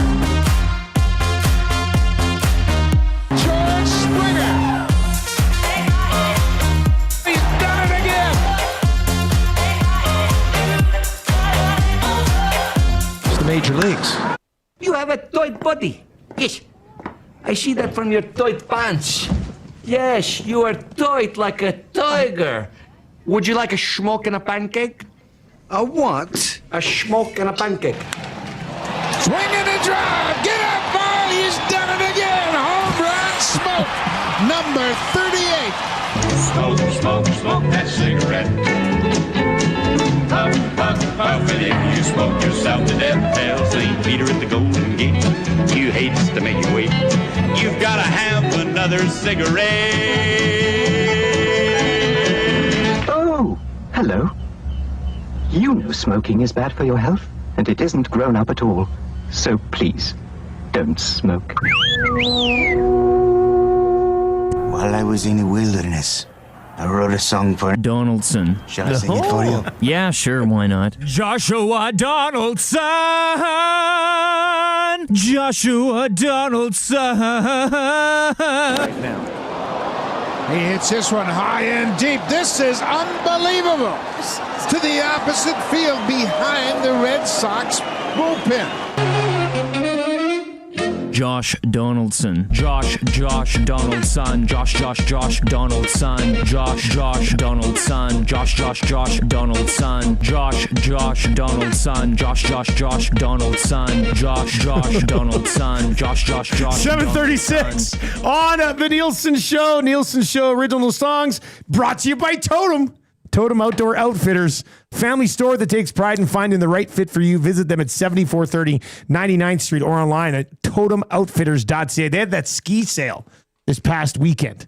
They were selling the boots and the binding. Yes. I must have sold so many ski things. I seen signs for that. Did you? Driving, yeah. Oh, wow. That's a big sale. It is a big sale. It's a big yeah. sale when they go signs. Yeah. That's huge. All right. Well, hopefully that went well for the family staff over at Totem Outdoor Outfitters. We're coming at you from the Popeyes Louisiana Kitchen Studio today. The Nielson Show today and every day brought to you by Weiss Johnson. Johnson, whoa. They are your Train Home Comfort Specialists for nearly 50 years. How about this? Bundle a furnace with an AC unit or a heat pump right now. 25% off the package price up until the end of October. Make your home comfortable now for all seasons with Weiss Johnson and Train. Train, it's hard to stop a train. Visit WJSportsTalk.com today. All right, I think we could probably describe Shohei Ohtani as a train. It's going to be hard to stop. So I'm calling that football game on Friday night in Vancouver. And I hop on Twitter after the game, and all I see is a video that says, here are Ohtani's 10 strikeouts and 3 home runs in chronological order. And I was just like, wait a second. He batted 13 times? Yeah. I can't believe he struck out 10 times. That's awful. How long did this game go?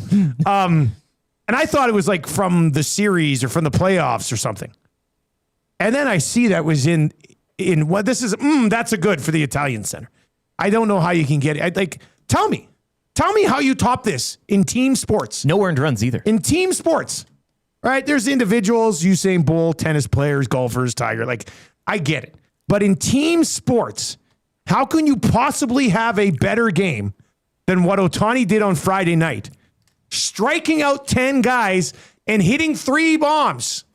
This is like you Savage in that game earlier in the playoffs, and then Vladdy having 3 home runs, but it's one man. There's no words that describe Shohei Ohtani. Only 12 hitters had ever hit 3 home runs in a postseason game. And only 26 pitchers had ever recorded 10 strikeouts, given up 2 or less hits, and no runs in a postseason start. So only 12 hitters had done what he did, and only 26 pitchers had done what he did, and he did both in the same game. You can try to come up with something in the history of sports that matches or in the future could possibly match what Shohei Ohtani did on Friday. But I don't think you can. I don't think you can have a more impressive game than what Ohtani did on Friday. 3 home runs and strikes out 10. That is the ultimate big man on campus game. You can't get a hit off me and you can't get a ball by me. It was unbelievable. Trevor Lawrence in the investment. The Jaguars get to a Super Bowl in a couple of years. Travis Hunter scores 3 touchdowns on offense and picks 3 on defense or something like that. Yeah, but impossible. No, I know. He's not going to do that. Not gonna, but you're looking for something that'd be it's the not only, even possible it's for that anybody only else. Dual position player that could do it. Jordan didn't do it. No, he didn't. Nobody's done it. I mean, the closest thing would probably be LeBron with a great block at one end and then dropping 41 at the other end. I mean, close. Jokes aside, you can't touch this. You just can't touch this. It's not there's not even a suggestion. This is Connor McDavid scoring a hat trick, then stopping 20 in net in the third period. Wouldn't that be something? There's no equivalent. There's no equivalent. Abutski over on the chat on YouTube says their good category and the good, bad, and ugly should just be renamed Ohtani. It's the Ohtani. It's the Ohtani, the bad, and the ugly. The great, good, bad, and ugly. I threw it out. Some guy came at me and goes, it looks like this is classic Canadian hockey guy. Somebody comes to me and goes, oh, it seems like you're forgetting a little individual known as Wayne Gretzky. And I'm like, look, man, Wayne Gretzky was great. Don't get me wrong. But these are 2 different bins. Yeah, these are 2 different. It's not even close to the same thing. It's like I can't even tell you what. There's no comparable. There's no comparable to what Ohtani did. And as a sports fan, I'm very jealous of those of you who took that in live. I was working, so I didn't see it till after. But that was incredible. That was incredible. Give me there's not. Can't come close to it. The guy's a straight up unicorn. It's nuts. Well, nobody, again, and I go to the Hunter example, and it's just an example. It's not going to happen. But of a player playing the dual position in a team sport. I mean, imagine if you were on the PGA Tour, and then you went to Indian Wells in tennis or something like that. That'd be something if you played 2 different sports, but 2 different positions, same sport. You're only doing it that receiver, defensive back. And again, Hunter, he's not even going to come. The odds are astronomical at this point. The only reason that's even a conversation is because he plays both sides. Exactly. That's the only example you could find. Yeah. The only thing I can think of is if somebody modern day was allowed to play 2 sports and was the best at both. Which I'd love to see. Golf tennis would be an interesting. You're right. Tiger Woods wins Wimbledon. You'd clean up money-wise. Deaky Sparks says, Dusty, do you think you could do it if you were playing on Marshall's team against other kids as an adult? It's definitely not a guarantee. That's a good thing. It's a good example, but Marshall plays U11 baseball. Could I strike out 10-year-olds and hit 3 bombs off 10-year-olds? Now, keep in mind, last week we were a player short at practice for basketball. So I stepped in and I was the best player on the court by far. Dominated them. They're 9 and 10-year-olds, but it was pretty clear. I was pretty dominant. But I don't even think I could do that. I don't think I could strike out 10-year-olds and hit 3 bombs. You are coming off Tommy John. Wow. Both arms. Both arms, just in case I'm ready. Proactively. Yes. But like, that's how ridiculous it is. He's doing it against major leaguers. Isn't Zach doing karate against like 15-year-olds or something? Wasn't that a thing? This is news to me. Is some sort of like MMA where he's like doing judo. Fighting children or something? I'm not surprised. I know he came in with real bad rug burn. I think that's what that was from. We'll leave that there. Whereabouts in the body? It is. That's insane. 780. The rug burn? No, this Otani thing. Like, and no earned runs either. I know the strikeouts and home runs. He didn't allow a run. 2 hits during the 6 innings. Imagine if he goes no hits over just die. Yeah, man. I can. To your question. The fact that we are living in a Shohei Otani era is quite something. Could have been a J. I'm wondering if like 20 years from now, are there 5 guys who are doing both in baseball? Yeah. You know, like I wonder if half robot and half transitions there eventually.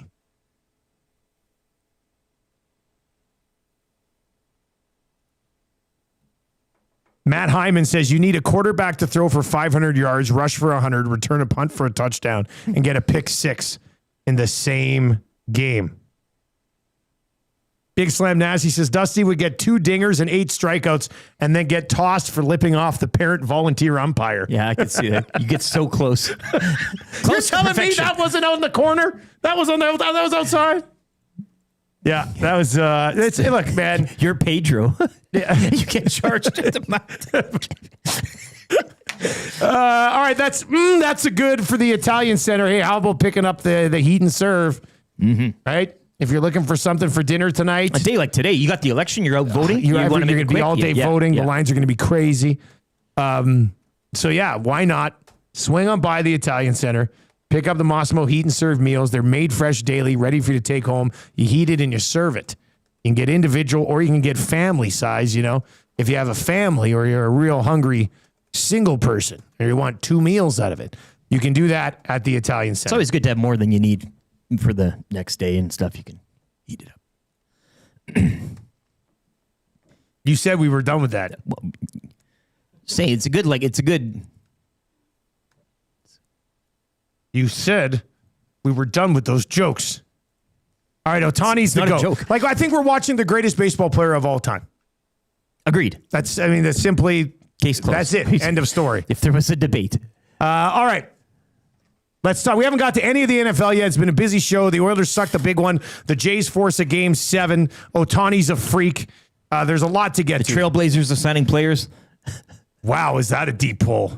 I have zero. Step. Step.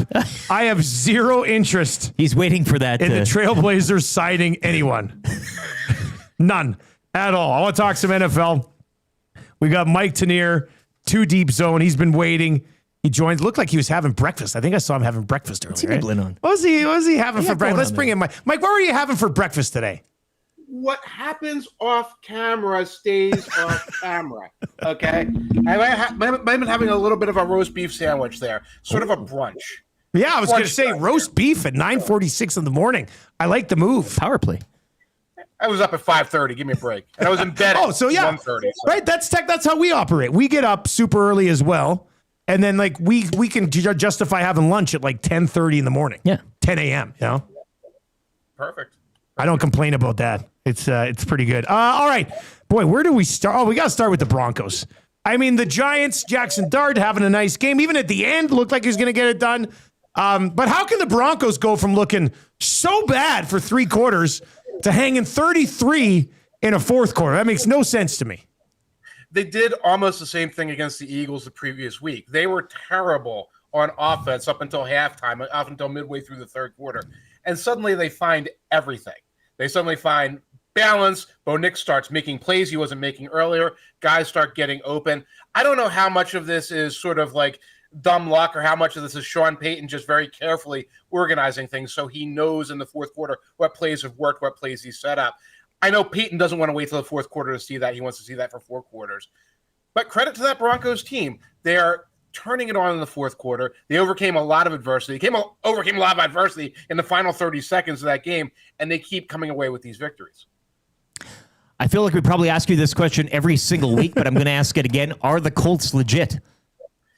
They have to be at this point. And they just stomped the Chargers.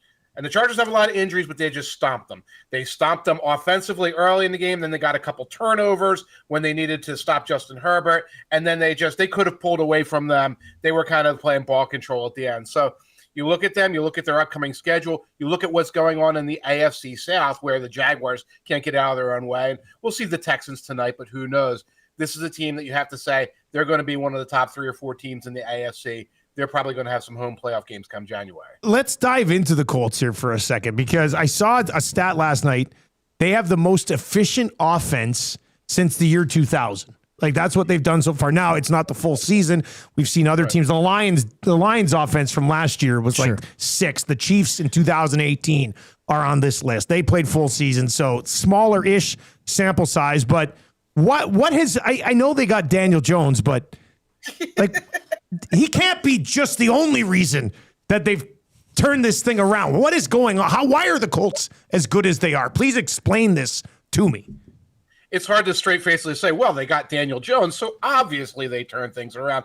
But Jones has gone from a quarterback who never had any protection at all. The Giants' offensive lines were generally terrible every single year he was there, to going to a team that has one of the better offensive lines in the NFL. And if you look at the Colts at every position offensively, it's not like they're number 1, but they're like top 10. If you look at their personnel at receiver and tight end, it's top 10 personnel. If you look at Jonathan Taylor and his backups, that's top 10 personnel. You look at the offensive line, Quentin Nelson and the others, that's a top 10 offensive line. And it's all balanced and working in harmony, and that's a credit to Shane Steichen and his staff putting together that offense, kind of like the one they had for the Eagles a couple of years ago when he was there, where the running game sets up the pass sets up the run, the option game sets up things in other situations, the play action game works. Everything is clicking the way it's supposed to right now, and that's why you get this unbelievably like frictionless, high efficiency offense that I think none of us really saw coming. Mike Tanier with us on the show this morning. The Commanders do lose Jaden Daniels in the game last night to a hamstring issue. He's going to have an MRI here. I don't think it would have changed the outcome of the game anyway. The Dallas Cowboys offense hits 40 points again. I think they've done that 3 times already this year. Is Dak Prescott leading the best offense in the National Football League? If Daniel Jones isn't, Dak Prescott is. Sometimes I look at it and say Daniel Jones's offense looks better, because a lot of what the Cowboys are doing are it's a little bit of run around in circles and throw the ball deep, and CeeDee Lamb there and George Pickens is there, and they erase some sins. At the same time, not only did CeeDee Lamb return from a couple of injuries, a couple games missed to injury, but so did a bunch of offensive linemen in the last 2 weeks. So the Cowboys offense that we've seen is not the Cowboys offense that we might see moving forward now that they've got most of their key players healthy, and that's going to be a heck of an offense. Now, we don't know anything about the Cowboys defense. It still looks terrible, and they got a real break because they weren't facing Terry McLaurin and Debo, and then for half the game, Jaden Daniels. But that offense is special, and it's going to be a problem for their NFC opponents. We wrap week 7 tonight, Mike, with a doubleheader, but looking, and we were just talking about the Cowboys, one of those teams, one of many teams right now in that NFC wildcard mix. It should be fascinating. A lot, maybe contenders, but a few pretenders as well sprinkled in. Yeah, it's very tricky. I tweeted something last night. Every team is 5-2, and yet every team sucks. Yeah. you look around the NFL, the Eagles are 5-2. Yeah, but look at them. They don't have their act together. The Niners are 5-2. Yeah, but everybody's injured, and they're getting it done just by like grinding out these wins. Every team like that. We're going to see the Lions tonight. We're going to see more of that. It's good to be a team like Cowboys where you say, okay, well, they're only 3-3-1. How are they winning? They're blowing the doors off opponents offensively. You know what their path to victory is. I think there's a lot of teams in the NFC race right now. I'll throw the Packers in there where nothing quite looks like it's supposed to, and they're either going to figure things out and go on a run, or you're going to realize, yeah, they're not quite what they thought they're going to be, and they've been winning with a lot of close games and beating some weaker opponents. Kansas City Chiefs, they get Rice back. They're pretty much healthy right now. I don't care about a shutout of the Raiders, but it's not going to change too much in my opinion. But what do you think about them getting healthy, getting everybody back? They're all eligible to play now. And Patrick Mahomes just toying with the Raiders yesterday. Yeah, it's going a runtime. And not only did Mahomes toy with the Raiders, but Andrew Reid took Mahomes out, put Gardner Minshew in the game late in the third quarter. He played 16 and a half, 17 minutes of football, 0 pass attempts.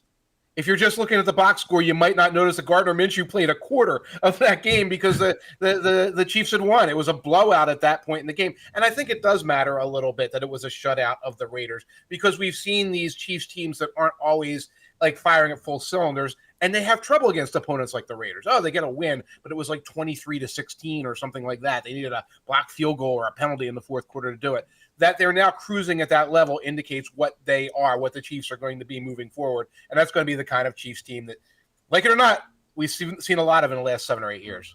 Jalen Hurts threw for over 300 yards for the first time, I believe, in 22 games. Have the Eagles realized that maybe Saquon's not going to have the year that he had last year and they can activate some of these other weapons now? I think they've realized, hey, you know what? Open doesn't mean the same thing when it's A.J. Brown or Devontae Smith as it means for other guys. If they're single covered, they're probably open. They can go up and get the ball. They're going to win a lot of those matchups against the cornerbacks and just throw it. Get the ball downfield. That's what the receivers want. That's what they're often tweeting about midweek, which is why the Eagles are always in the middle of some sort of melodrama. And that's what Hurts did. That's what they did. The Eagles really want to get Saquon Barkley on track. And he had a couple runs called back by penalties.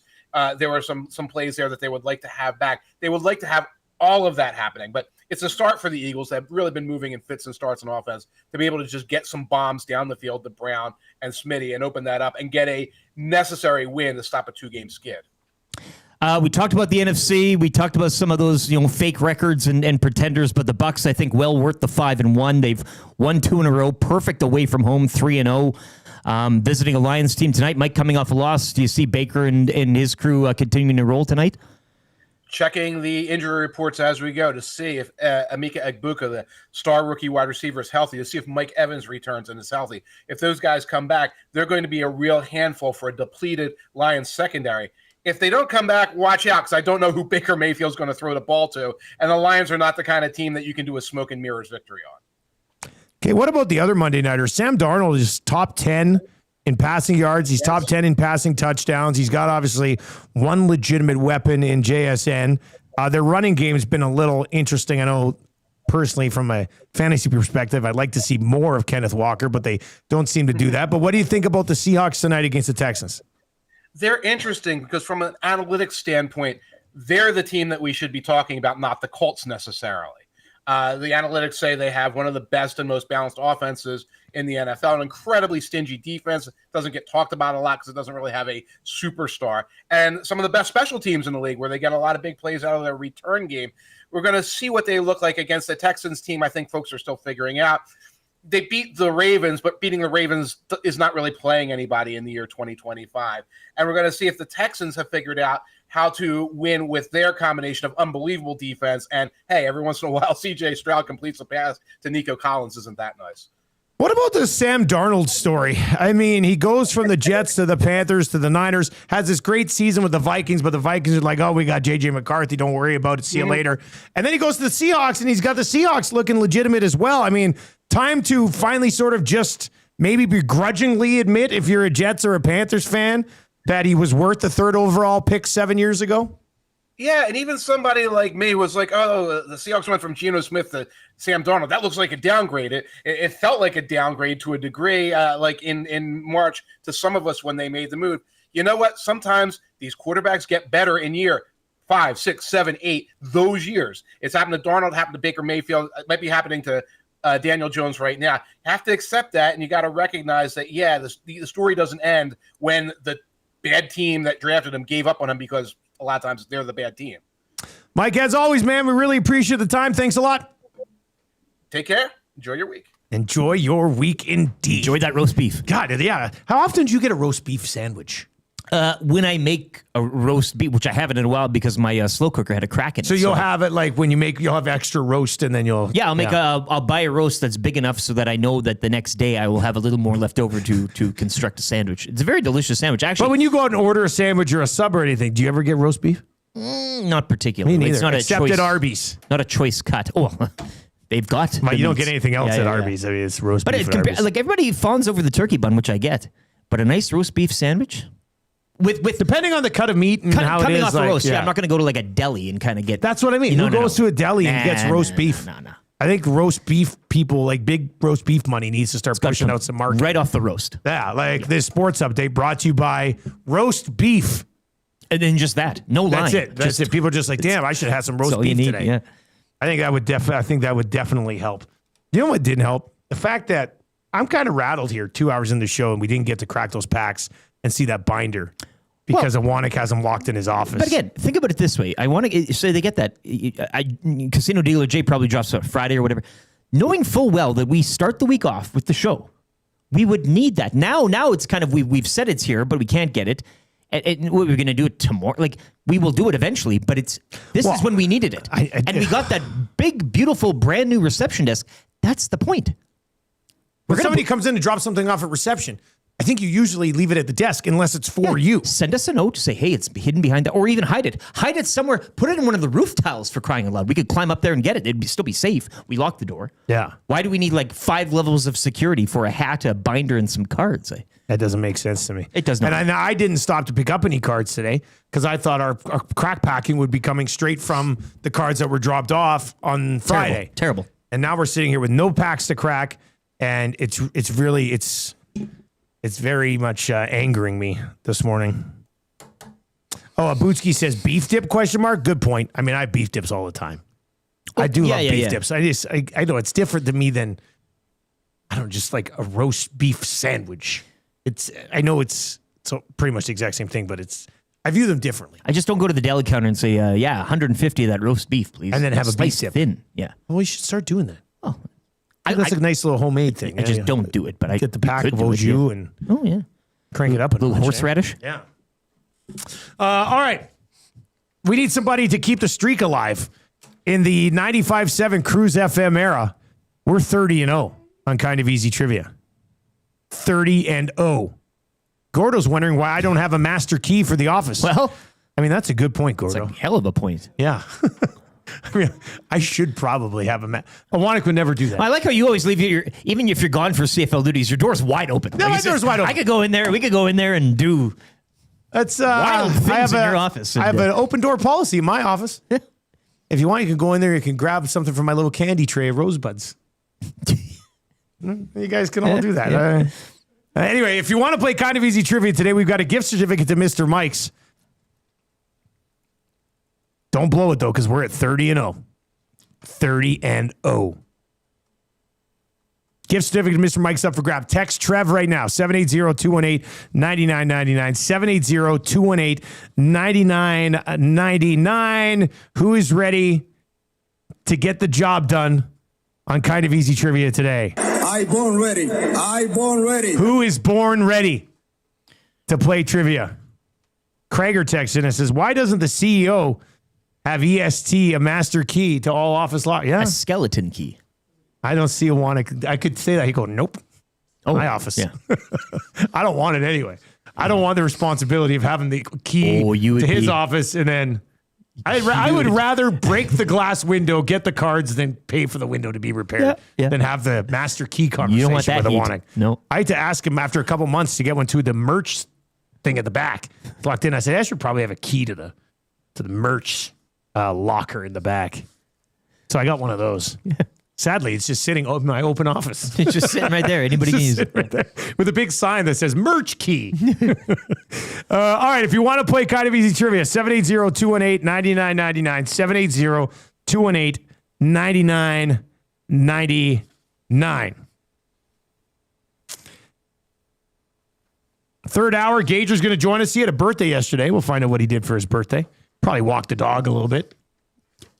Loves walking his dog. I think that's probably part of the birthday plan. Probably a good meal. Selly's, he's a foodie. I mean, he had to have a good meal for his birthday. We'll find out what that was. Selly's Monday Night Football Challenge coming up. 3 questions.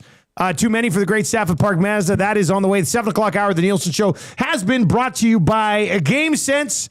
Set a budget before you play. Stay informed. Visit GameSenseAB.ca. Remember, 15-leg parlay with $100 on it. Not using your GameSense. Little money line action for $10. using your game sense. Be smart about it.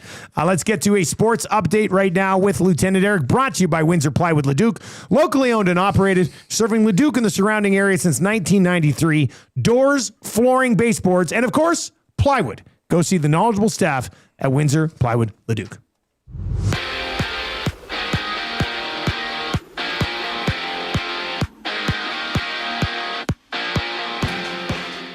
Jays forcing a Game 7 in the ALCS last night with a 6-2 victory over the Mariners. Vladdy Guerrero Jr. and Addison Barger both hit home runs. Trey Savage, another dazzling day on the mound. He'd strike out 7 while allowing 2 earned runs over 5 2/3 innings. Game 7 tonight, Toronto. First pitch, 6:08. Shane Bieber starts for the Jays, while the Mariners counter with George Kirby. Noah Phillips scored his second of the season in a losing cause as the Oilers would fall 4-2 to the Red Wings, make it 3 straight losses for the Oil as they'll complete their road trip tomorrow in Ottawa. Other action yesterday, Blackhawks over the Ducks 2-1 in overtime. Vancouver 4-3 over Washington, and former Oil King Dylan Guenther would score the winner as the Mammoth would knock off the Bruins 3-2. 5 games around the NHL tonight, highlighted by the Golden Knights at home to the Carolina Hurricanes. The Edmonton Oil Kings with a pair over the weekend in Saskatchewan. They would win 3-2 in overtime Saturday in Prince Albert while falling 4-3 to the Blades last night. Oil Kings are back home tomorrow to host the Spokane Chiefs at 7. Christian McCaffrey had 200 total yards and a pair of touchdowns. Niners beating the Falcons 20-10 on your Sunday nighter. Join me tonight at Sully's Sports Bar Lounge, Century Casino, Fort Road, as we wrap Week 7 in the NFL when the Lions host the Buccaneers. Kickoff at 5. Loaded burgers on special. It is the first half of a doubleheader as the Texans visit the Seahawks at 8. And the Edmonton Huskies season coming to an end yesterday. They'd lose to the Regina Thunder 49-10 in PFC semifinal action. Thunder will now host the Hilltops in next Sunday's PFC final. Sports Update is brought to you by Windsor Plywood Leduc. Locally owned and operated, serving Leduc and the surrounding area since 1993. Doors, flooring, baseboards, and of course, plywood. Go see the knowledgeable staff at Windsor Plywood Leduc.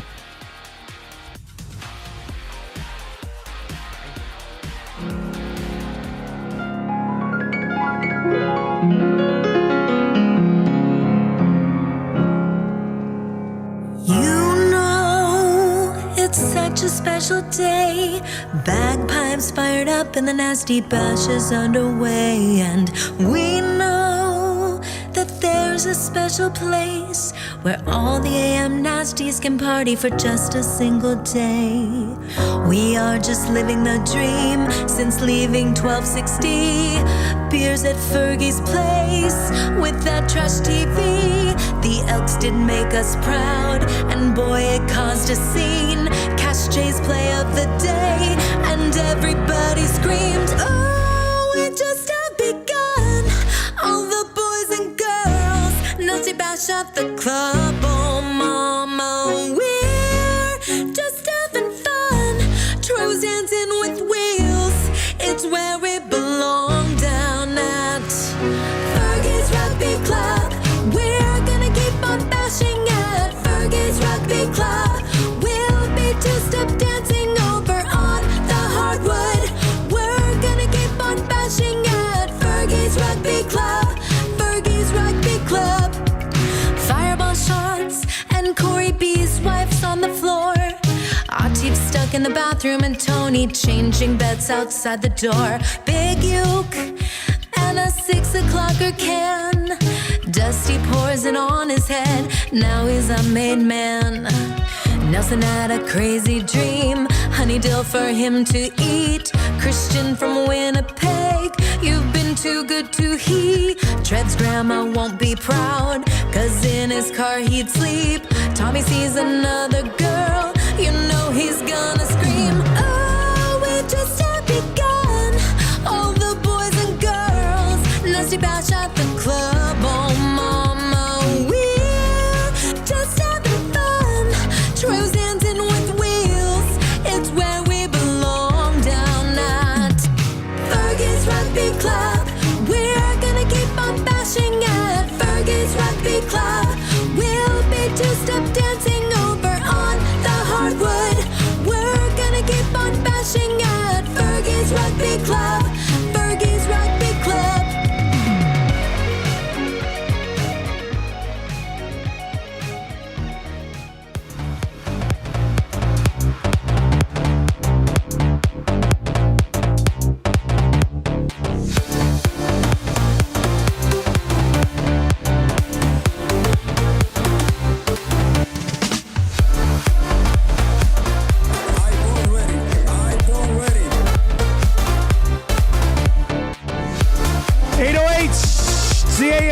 8:30 on the FM dial. What a time to be alive. We're also on YouTube. Hey, if you're watching on YouTube, what is this, amateur hour? Hammer the thumbs up for us. I had 200 likes. Everybody gets so doomy and gloomy when the Oilers suck the big one. It's And Jays we're game still 7. grinding. Yeah, game 7. Say it again. ALCS game 7. Jays. Second game 7, franchise history. Come Hammer on. the thumbs up. Let's go. Jays, Mariners, game 7. Should be a good one tonight. Looking forward to that. But if you're watching on YouTube today, smash the thumbs up for us. That would be great. If you're listening on TuneIn or iHeart, please tell your friends how easy it is to stream over there. And of course, if you're listening on 95.7 Cruise FM, tell your friends that we are back on the radio. This text comes in. Boys, men, I just started a new job, which has given me the opportunity to listen in again. That's on me. You sound so good on FM. Yeah, thank you, random texter. Make sure you give us your handle so we can put in the system, and then we'll know when you text in. Just call them boys to men. Yeah, this text comes in from Boys Men. The Boys Men. All right, the third hour of the Nielsen Show. Joaquin Gage is going to be by around 8:30. 3 questions too many for the great staff at Park Mazda. Selly's Monday Night Football Challenge is going to be great tonight. Rick's going to be setting up shop. Selly Sports Bar and Lounge, Century Casino, Fort Road. A new draw as well starts tonight. What? Because the first half of the season draw was last night, and apparently a gentleman by the name of Drew won. Okay. It was not Savage. It was not a Thief, so they cannot go on the trip to LA to see the Saints. Well, they could still go. Well, They could just pay. That's a great point. They could pay for each That's a other. great point. And I think go on that's a nice little trip. probably something there. Savage and the Teeth, you guys should probably talk about that. I think Huddle it'd be up. an amazing Yeah. night. Amazing trip. Amazing weekend. So a new draw then tonight. Yes, we'll be having, and I don't know the details on that, but I'll have them tonight. Show up, Selly Sports Bar and Lounge, and get in the draw box. Look, even without the details, I'll say this. It sounds good. It's an NFL trip for 2. It sounds Yeah, pretty this is- good. Yeah, that sounds nice. Nielsen Show brought to you by Weiss Johnson. Weiss Johnson, whoa.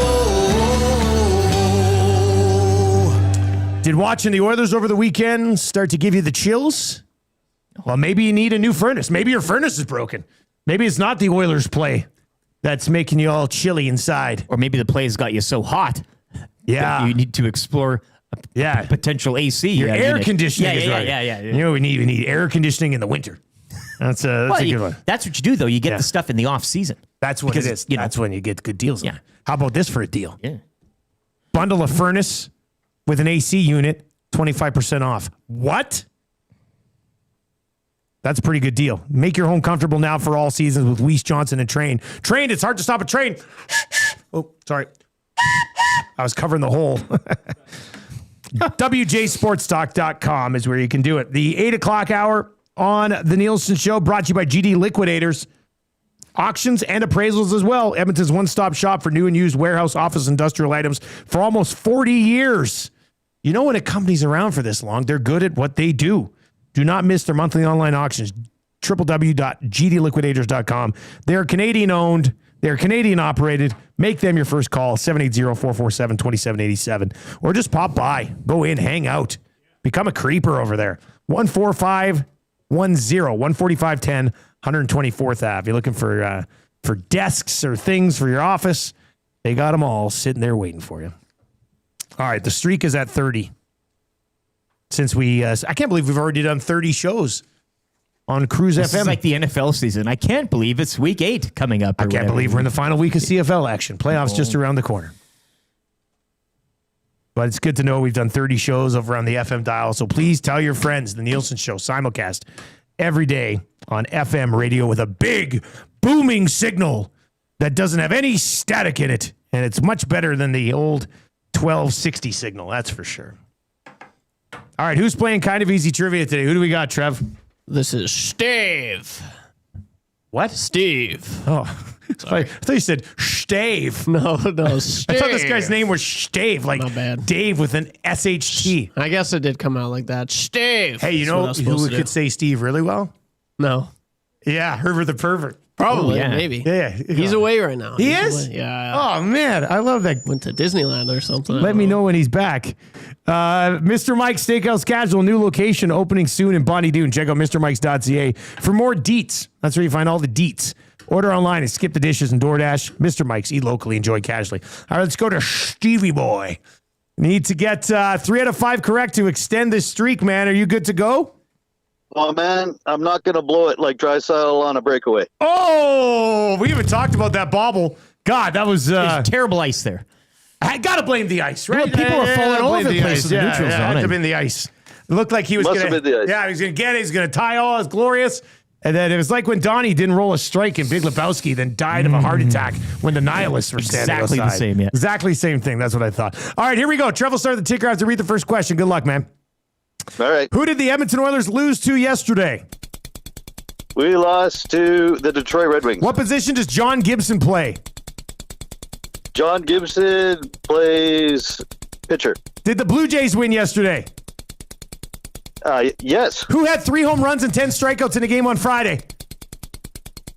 Pass. Is Shohei Ohtani from Japan or Red Deer? Japan. Oh, he got it. That was close. So that was closer than I thought it was going to be. What a showman. Oh, man. Stop repeating the question. God. Damn it, Shake. Stop it. They are going to remember that AM radio is a viable and modern source for news and entertainment. Totally. People don't listen to AM like they used to. Seems like it's more about FM and color TV. That's stupid. It sure is, Kevin. I'm stoked. You stoked? I'm stoked. Just I'm so stoked. stoked. You cannot come to my house. No, not today. Cannot come to my house. No, not today. Oh. Man. That was tight. With all the Gibson talk in this market over the past, Yeah, how do you not know Gibson's a goalie? I mean, he's supposed to be here 6 years in a row. And then he kind of made contact with the Jays winning one. Like he just kind of, he's kind of fighting that one and fouled her off. That was a bloop single to right. It's very exciting trivia. He's lucky I threw that 5th one in there. Ohtani from Japan or Red Deer. Yeah. Like if there's any legitimate question there, I think old Steve is in a little bit of trouble. Much like phrase on Friday with, has McDavid signed yet? Yes, again. I mean, look, you can put an asterisk next to some of these performances, but a win is a win. Man, that was way closer than I thought it was going to be. The Shutterbug texts and it says, whoa, close shave for Stave. What about, let's see here if we can hit this one because we're diving into this a little bit today. Steve, when I'm ready for a heart attack on Kind of Easy Trivia. I born ready. This is where you're probably going to win text of the day today. Hit us up, Paris Jewelers inbox. One of your text messages will win the Royal Pizza text of the day. Royal Pizza, still making it great. Send in your text messages for being born ready for stuff. We've got a ton that have trickled in today that are very good. I still think Knobloch when the lines need to be changed up. I born ready. All right, 780-218-9999. Page interviewing post game, and it goes to the fans, right? Like the same type of body production. Yeah, Paige is interviewing Knobloch. She asked him, Knobloch, did you ever consider switching up the lines tonight? And then he smiles to Rogers, and then the camera goes around him twice, and then he goes, I born ready. That's pretty good. Krager says, did Trev just pull this guy out from under a rock for trivia or what? He got it done. Look, man, in the end, he got it done. First time playing for Stave. And I thought he did good. JC the Glazer says, do by. people forget that there's a timer for this trivia? Well, that's the thing. Well, the lights are bright and you're kind of, you're in the moment. I ask him a question, then he'd go, who did the Oilers lose to yesterday? I'd repeat it. That's a good one, Dusty. Now the Oilers are on a trip, and then he goes on and on about... One thing I often think of is if they forget or not whether they can pass. I feel like sometimes they're just stuck, and they're just, it's like, pass. It's almost just, you might as well pass. That should be your first answer. You get the question again. Yeah, come back around to it for you. Just pass it. Yeah. It was, what is this, a children's spelling bee? Can I have the definition, sir? No, answer the question, Steve. Sport of origin. Can I have the sport? Yeah. What position does John Gibson play? May I have the sport of origin? Next. This text comes in, no handle. Maybe they're a 95.7 Cruise FM'er. I can't believe I'm golfing in a scramble today in Chestermere, and Murray McCourt is one of the participants. Do I be a fanboy Or do I get him fired up with CFL fantasy football inadequacies or just play golf? Murray would love that. I'd love if you fanboyed out. Yeah, a real hard. Like over the top. Get him to sign a head cover. Yeah. He'll love that. Yeah. Tell him to listen to the VIP golf show every weekend. And you love him on the hangout. Yeah. Not Murray from the ranch. Address him as are you? You're the guy who does that show with Curtis Stock. That would be funny. Yeah. But then also ask so tell me about Stock. Like you just go and make it all about Curtis. Yeah. Ask him, hey, do you love when Stalker asks the same question you just asked? I would love to see Murray's reaction to that. Murray and Stalker are beauties, man. Curtis Stock is an all-timer. Absolute legend. I love that guy. Yeah, they're great. That's funny. All right. We've got 3 questions too many coming up. We got Joaquin Gage coming up. The 8 o'clock hour brought to you by GD Liquidators. And all of Edmonton Sports Talk is presented to you by our partners over at Play Alberta. And our early bird bet of the day is up. Obviously, we're on different sides of this Mariners-Jays game tonight between Eric and I. But if you like the Jays to win tonight, I think the Jays get it done if Vladdy goes over 1.5 total bases, right? That's going to help. So Jays to win, Vladdy 2+ total bases, plus 182. It's your early bird bet of the day. Use the code EST Sports. They're our title sponsor of all of Edmonton Sports Talk. Hit the EST Specials page at playalberta.ca. Click on EST Specials. Boom. Vladdy Guerrero, 2+ total bases. Jays to win, plus 182. Will it be a storybook ending to this series for the Blue Jays, or will the Mariners spoil the party? Trident's up or down. Hey, shout out to Hoffman for coming in and looking good for 2 innings yesterday. I'll be honest, I was legitimately worried when I saw him trot out there. I was like, oh no. Sphincters tightened. But I was just waiting for them to Yankee a Savage. And then I was rubbing my hands to get to that bullpen. The pen survived yesterday. They sure did. I think the extra run from Vladdy when he took third and then the overthrow and got in, I think that took some pressure off, right? You're up by 4 at that point. It kind of helps a little bit. But Hoffman, I'll still be nervous if they have to get to Hoffman tonight. Don't get me wrong. But he was excellent last night. Mariners are just all about home runs, and it just sucks when I'm watching that game and they're down by however many runs, and it's like a Naylor solo shot. Like, damn it, anyways. Why couldn't this spin when the bases were juiced twice? Yes, that's a good point. I love this one. Smitty the Welder says, just tell Murray that Skinner sucks. We'll see how that goes. You know what? It would be funny if you low-key just trash Skinner a little bit here and there early in the round. Oh. To see if Murray eventually steps up. Who is that hockey? Him or just sort of sucks it up. Who is the hockey player at the golf course earlier in the summer? Like, you're going to get a repeat of that video. You're going to get tossed into the pond. Yeah, former Lethbridge Hurricane. Yeah. Nick Tarnasky. Tarnasky grabbed that guy at the course. That's Murray McCord. Host of local golf show. Our listener today. Bang, bang, bang. Yeah. Murray just... all right. And Murray's strong. Like, he's a strong... Murray works out. Oh, yeah, he works out like a fiend. So he does he ever? I wouldn't want to tangle with him. No. This text comes in and says... You get airtime. He threw you. Nick Arbuckle ready to step in as the face of the Toronto sporting landscape. I born ready. I born ready. All right. Somebody's going to win a Royal Pizza gift certificate with those texts. Nuge when McDavid puts the C on his chest after a 4-goal start. I born ready. I born ready. Vaughn texts in and says, YouTube Trev when challenged to use one razor for an entire year. I born ready. I born ready. Hey, you've been using the razors I got you at the Estes, right? Yes, I have. Okay, how's that? You had to use the one. Yeah. Right. But is it going good? It's going good, man. Good, I will man. say that first I'm so shave, happy for you. I couldn't get over how smooth it was. That's what happens when you don't use a razor for a year, buddy. Fresh blades. You couldn't even feel it, man. I totally forgot that was a thing. But it was just so smooth. Couldn't feel it just gliding on my face. But I will say, what is it? We got 10 days here, 11 days until Movember. So I won't be shaving. Oh, get that stash up in here. That stash is coming back. I love it. I cannot wait.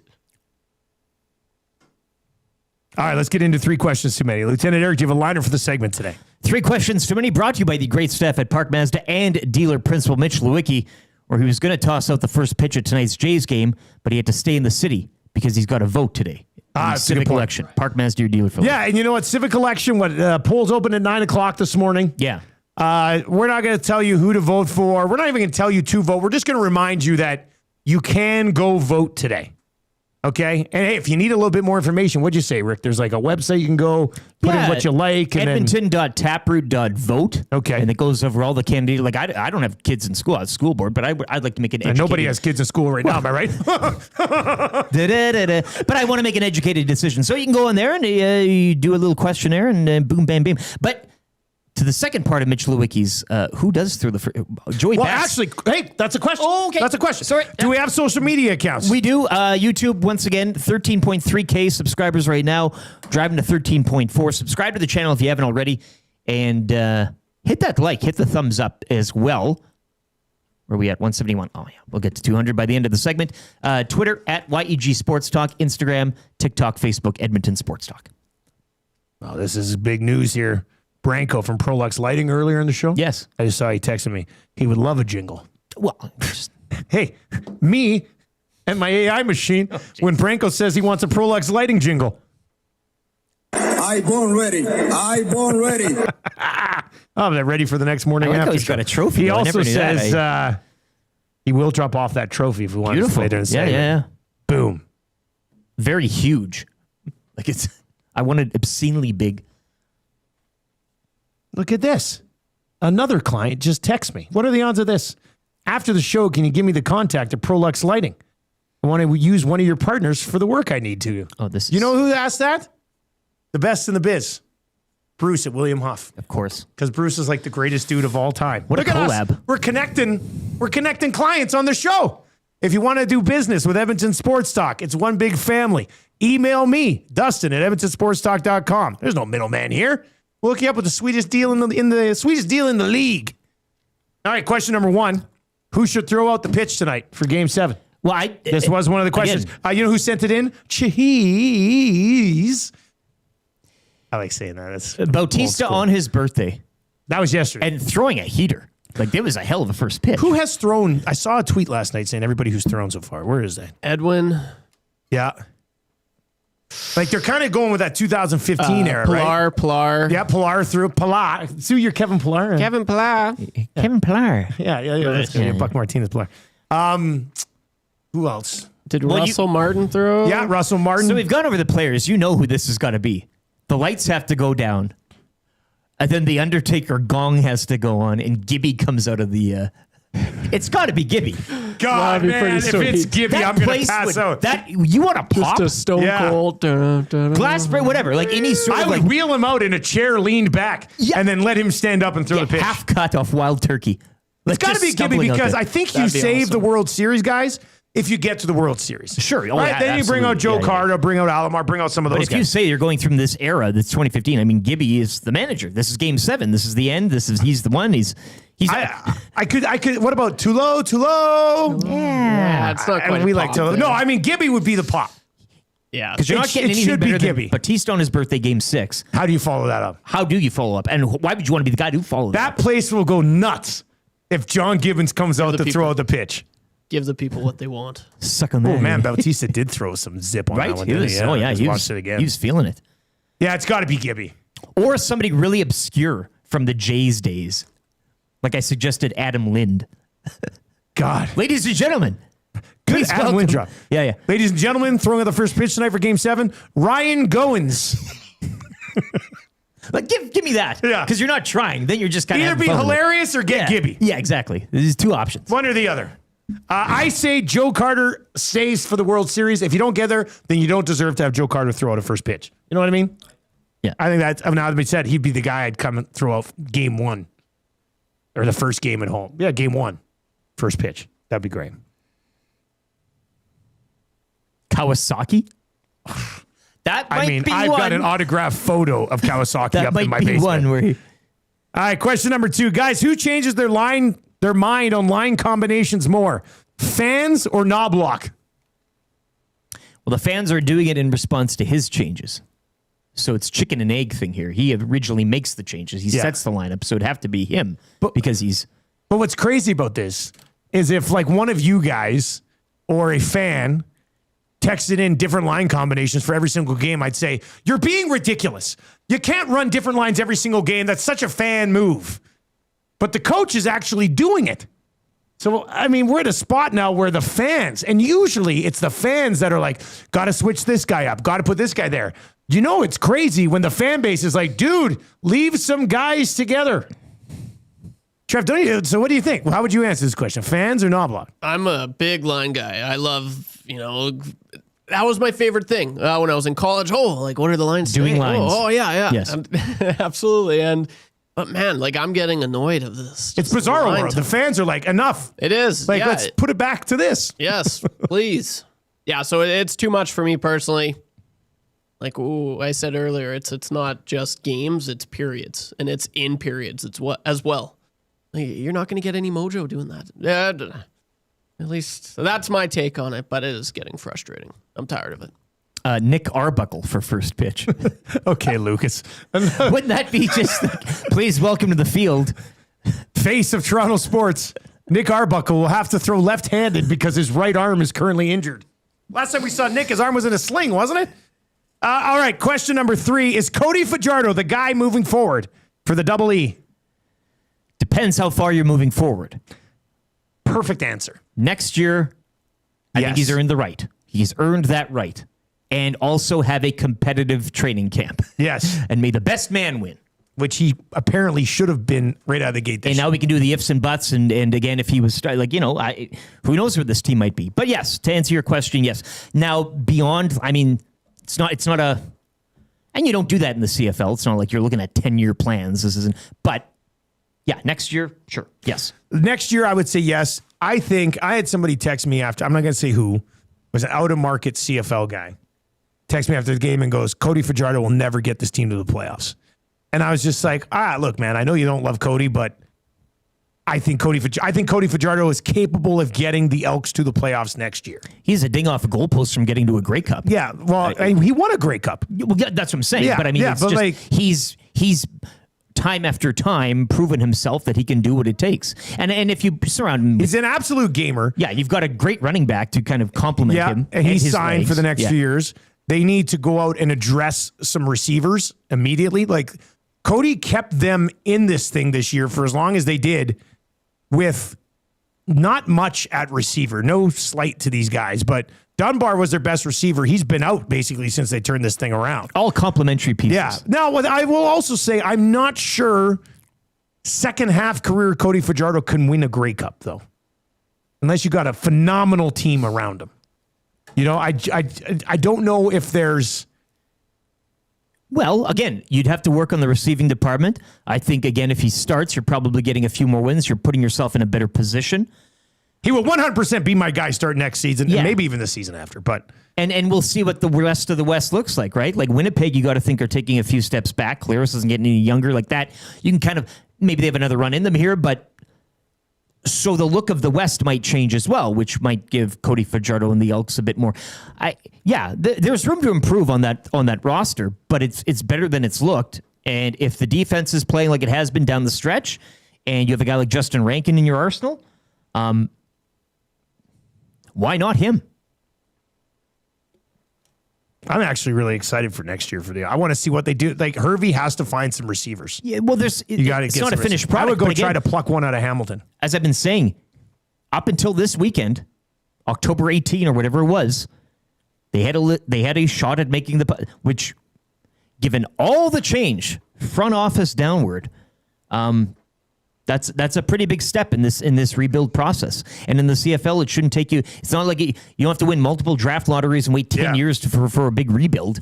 So yeah, I think they're slightly ahead of schedule. And Fajardo right now, again, not too far into the future, but in terms of next year, yes, should be leading. Abutsky says if Fajardo was any good, they would have made it on 3rd and 12 the other night. And that's a joke from Abutsky. He's been in my DMs on Twitter this morning, raging about the decision to go for it on 3rd and 12 when you're still in a tight football game. Also caught me a little bit off guard. I think that was probably a bit of a panic situation from a first-year coach and Mark Killam. But I like what Killam's done. They love him. And I think they're in a good spot heading into next year. Let's get to this quick text, and we got Joaquin Gage on the other side of an update. We'd like to welcome Aaron Loop to toss out tonight's first pitch. That's a pretty good poll. Aaron Loop was a lefty, wasn't he? Was he a lefty? Was Loop a lefty? Yeah. I thought he was a lefty. All right, Joaquin Gage, you celebrated a birthday yesterday. What number was this for Gager? 38. Anyway, we'll get into it with Joaquin Gage. We're going to talk some F1, but we got to get his thoughts on the Oilers and this god-awful road trip so far. So we're going to go there. We've got your Selly's Monday Night Football Challenge coming up as well. 8 o'clock hour, the Nielsen Show. Brought to you by GD Liquidators. Sports update right now for the Garrison Memorial Golf and Curling Club. Accepting registration for Thursday Night Men's Curling League. Plus, book your bond spiel for the upcoming season and get free ice rental with the purchase of a buffet dinner. Visit egmgolf.com for more details on that. Here's the update.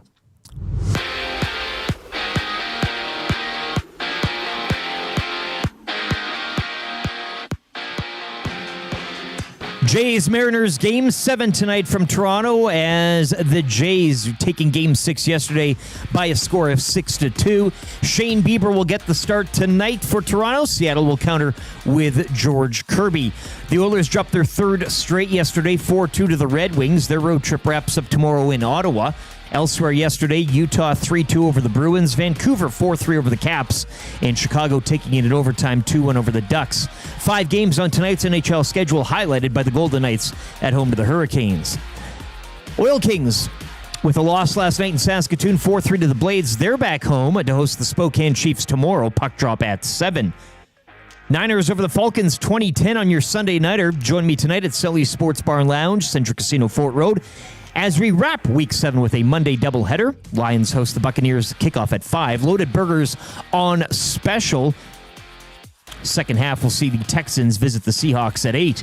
Edmonton Huskies season coming to a close yesterday. They'd fall to the Thunder 49-10 in PFC semifinal action. The Thunder will host the Hilltops next Sunday in the PFC final. Sports Update is brought to you by the Garrison Memorial Golf and Curling Club. Accepting registration now for Thursday Night Men's Curling League. Plus, book your bond spiel for the upcoming season, and you'll get free ice rental with the purchase of a buffet dinner. Visit egmgolf.com for more details.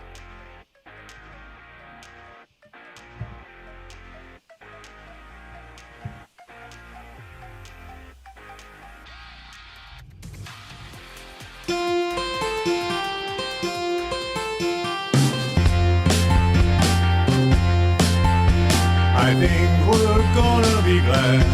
I think it's today, yeah. Connor Brown scored last night. His dragon is slain. He's finally out the schneid. He's finally out the schneid. Connor Brown's off to the schneid. It's about fucking time. He's had chances galore, 2-1s and breakaways, yeah. But he could never score, even strength of power play. He's finally out the schneid. He's finally out the schneid. Connor Brown's off at the schneid. It's about fucking time. Got to play McDavid line. You should have scored one, you should have scored twice by now. And got to play alongside Drive. How could he not score? How did he not score? How? He's played on every line, but he's best on PK. Yeah. He could never find the twine till he found it last game, yeah. He's finally out the schneid. He's finally out the schneid. Connor Brown's off of the schneid. It's about fucking time. It's about fucking time. It's about fucking time. It's about fucking time. It's about fucking time. It's about fucking time.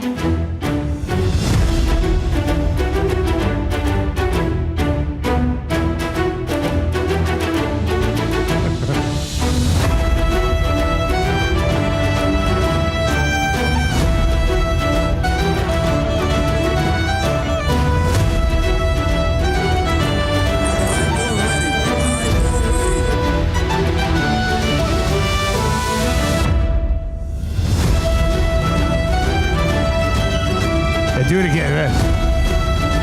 Week 8 in the NFL. Like, this is an NFL film with a bit of a Celtic flavor to it. Yeah. Can Bijan Robinson get it done against the Niners? Spoiler alert, no. It is the Nielsen Show, brought to you by Weiss Johnson. You can text us anytime. Get you in the Paris Jewelers inbox. One of your text messages is going to win the Royal Pizza text of the day. Still making it great. Let's play this guy's music.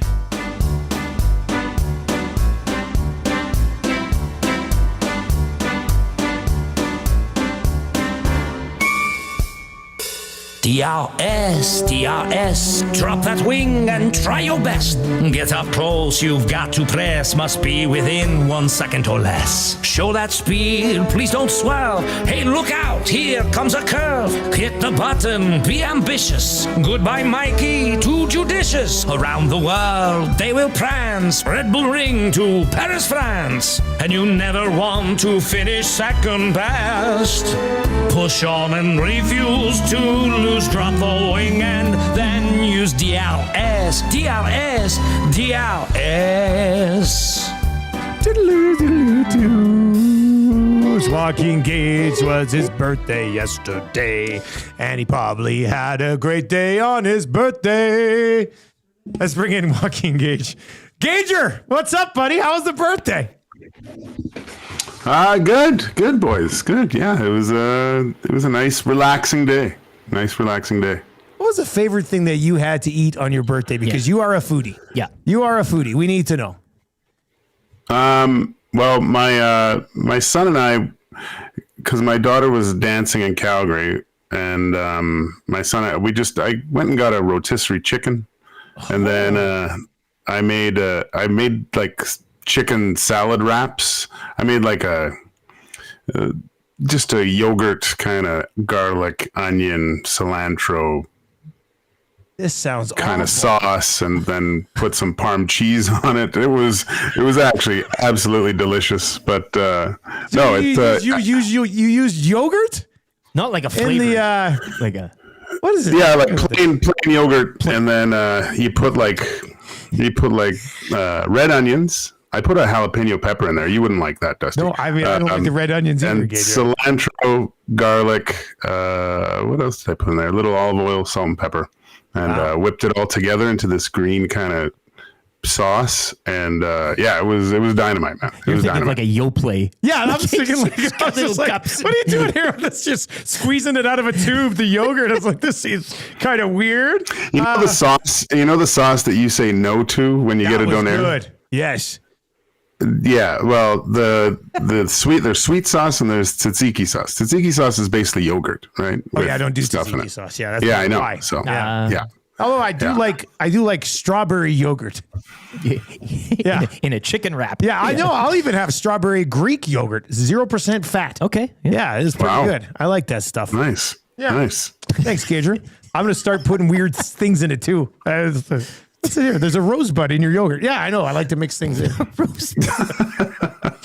All right, Gage, look, we'll get to Formula One. Max Verstappen making a push. But we got to get your thoughts on you guys had a great post game on Saturday. I mean, they just don't deserve better from this road trip, do they? They're getting exactly what they should be getting on this road trip. I've come to the realization that this is just this team in October and probably into early November. It's just they take a while to get the engine going. I don't know what it is. The comments in everything and what everyone's saying, there's little bits that you take out of there. I didn't like the Leon saying it's not lack of effort. No, there is a lack of effort. It's a bit of a lack of effort, yeah. I understand kind of what he's saying. Like they're trying, but they're trying in all the wrong ways. I think when things off the rails, you have to revert back and to simplify things, make it a little bit easier on yourself, and maybe a little bit is. The de facto is trying to outscore your problems. And when if you look at most of the goals against, Dusty, it's not that the other team is really generating, like making great plays. They're being handed stuff on a platter. And I know that there are mistakes that are made in a game. Like that's what happens. But the types of the mistakes from a team that's gone to 2 Stanley Cup Finals are just uncharacteristic of this group, and they have to get back to that simplified and move forward from there. The King Kulak is what I refer to him as. He I don't know if you heard his evaluation, but there was kind of it wasn't Stolarz-like, but it was a kind of a shot across the bow to, I don't know, a little bit of the forward group when he says we're kind of, I'm paraphrasing here, but zigzagging and dipsy doodling, and when we get in, when we get in the zone, we're not getting it in and going to work, right, and generating that. And there's no better example of the goal that he set up, where he gets the puck, dumps it, gets it, gives it to McDavid, gets it back, finds Draisaitl back door, right? That's how those things work.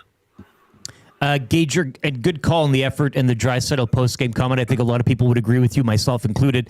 But how much would you weigh that effort and just player execution as opposed to, maybe hanging some of it on the coaching as well? We've talked about Knobloch and his tendency to maybe overthink too and mix up lines and keep scrambling and trying to find a combination. So where are you at with just the balance in terms of like a percentage, like 50-50, 60-40? Well, you had Darren Dreger on the show earlier, and he was saying how all the teams are starting to do this that are struggling right now. That it's coaches trying to find some semblance, but where's the balance, right? Where's the balance of, okay, that's not working, but I think there's something there. Yeah. And There's just been from none of that.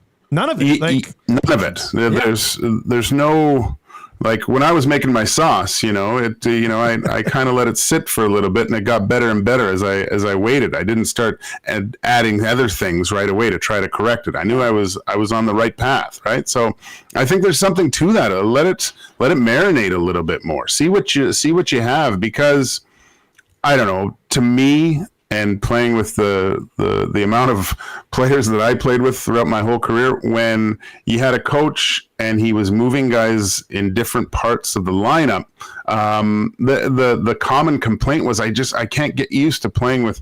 And I know you're supposed to be used to playing with everyone, and it should be able to work. But sometimes you just have some chemistry more so with one player than another.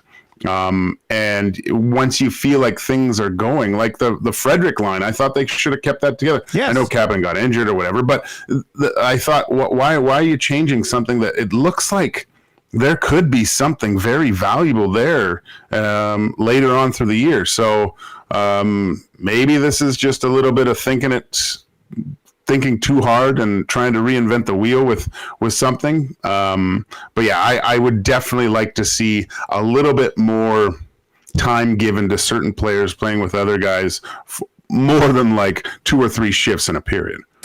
Gager, they've had slow starts. Do you think this one is different, or does this one feel different? Because this is a different group, right? Like last year's team with a slow start was very similar to the team before. There wasn't a lot of turnover. And this year, coaching as well. You've got Thomasek, you've got Savoy on this team now. You've got Philp as a full-timer. You've got Ike Howard on this team. You brought in Mangiapane on this team. Like there's almost half this forward group is a different group of players. So to me, it kind of feels a little bit different. But what do you think about this slow start compared to other slow starts? I guess I'm a little bit more concerned about this slow start if I look from last year, because there was the lineup had so many veterans in it, right? And you knew eventually it wasn't going to be like that for the regular season. But now you do have some young players, some first year guys at the NHL level that don't really know any better. But to me at the beginning of the year, I thought that was an advantage. Like sometimes ignorance is bliss in that case, right? And you're just going to have a few guys in the lineup just going, as 100 miles an hour and not caring, but just oblivious to all the other factors. And I thought that might bring some of the guys that maybe, you hear about the hangover and we've been playing a lot and that might, you heard even Connor McDavid having young guys and generate a little bit more exuberance into it, and he said everything was getting a little bit stale. There's nothing more stale than the Oilers play, especially from their top guys. That's the most concerning thing. And you learn as a young guy coming in, you look to your leaders and the guys that have been there, especially superstars, and you follow them into battle. They are supposed to lead by example, and the body language, the commitment to hard work away from the puck when you don't have the puck is not beneficial for a young guy. This I'm with Dregs too on this. I think the loss of Zach Hyman is so huge with this team because he's talked about as like the perfect hockey player, right? Yep. He is, because not everyone's going to be a McDavid, not anyone's going to be a Draisaitl, and this is no slight to Hyman, but being a Hyman is much more attainable to a lot of pro hockey players, and everyone can duplicate that work ethic, that dog on the bone, and sometimes just seeing him on the ice and the juice you can get from him playing the right way causes the next line coming up goes, Hyman's doing everything, I got to do that too. So November 1st can't come soon enough for this team, and hopefully that wrist is at a level where Hyman can be I think he's going to be effective anyway, just because of the way he plays. I think he can get right back into it, but they need a spark plug, and I think Hyman's kind of the answer. Would Hyman be the yogurt base in your sauce, or what type of ingredient? Like if you were to do a comparable. You know, he's a few different ingredients. I marinated. I got some pickled red onions too. He's probably a little bit of that. Definitely the garlic that was brought by. The very expensive plain Greek yogurt. He's everything. He's the full toolbox, buddy. George Jones wrote it. Sawyer Brown did an outstanding cover, but the race is on in Formula One. That was the original one for Verstappen. Yeah, well, I mean, whatever. Listen, 40 points, I believe the math behind now, 5th win in a row. He's getting this, isn't he? Yes. I didn't think we'd see Oscar fall apart like this. He seemed unflappable and unfazed. And I think partly because of the papaya rules, and it all looks like they're favoring Lando a little bit more. I think, and now he feels the threat of Max in his rear views. I mean, my social media feeds is all that song of doot, doot, doot, doot, and then just Max Verstappen running past someone, right? He's extremely confident. I don't know what Tim Rainey said a few weeks ago, I believe it was Monza, where they unlocked something in that Red Bull car that really suits Max Verstappen, and the Laurent Mekies and his relationship, I think, is something's there where he's really listening to the driver on the setup of the car. I think the next few races really suit that Red Bull car. I mean, he was phenomenal this weekend. I can't wait for it. I think we'll see. It'll be a great race right down to the end, having this. But this could be one of the biggest moments in F1 history. Like, no one's ever come back from that much of a deficit at that time of the year to win a championship. So this will be a lot of fun. McLaren are in the exact opposite. Like, they can't get out of their way. Literally in the sprint, in the sprint race. Yeah. Like, yeah, I mean, a little bit was on Hulkenberg there on that, sure, but it was great racing, and I like the full battle with Charles and Lando throughout that race. It was really good. But Max is on a different level. He's probably in a simulator right now, driving some other funny car. Right? It's crazy. I was just looking. This is where my mind goes. I was looking over at Play Alberta right now, and the winner right now, the odds to win the Drivers' Championship. Max Verstappen plus 165, Piastri plus 165, Lando plus 190. So you're saying sprinkle Max right now? Probably the best number we're going to get moving forward for this guy? Yeah, because it's just going to to go down from here, Dusty, because he's probably going to win in Mexico. Yeah, Mexico is... I'm interested because it's the altitude, right? And so it's... sometimes those cars don't do well. I'll have to talk to Tim and see what he says about that. All right, Gage, a happy belated birthday, buddy. And we'll see you around the office a little bit later on.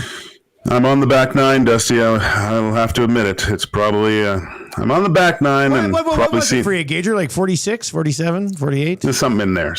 Nice. I'm on the back nine, and I'm probably not seeing the beer cart girl again. All right, let's just leave it at that. Man, Jeez. that's tough. Jeez. One more hot dog. That's really dark. All right, Gage, we'll see you later, man. Here you go. Later. That's Joaquin Gage. Let's find out here. I guess it's unlike some of us. I can just go look at Wikipedia MAs. Let's see Got a page. Joaquin Gage. Mind you, that can be changed. 52. Oh, jeez. 52. We were way off. Yeah. Yeah. Oh, well. Gager. That's not. Gager's got lots of good years. Doesn't look 52. No. He doesn't act 52. Keeps fit. So that's good. Yep. All right. We've got lots to get to. Let's do your Selly's Monday Night Football Challenge.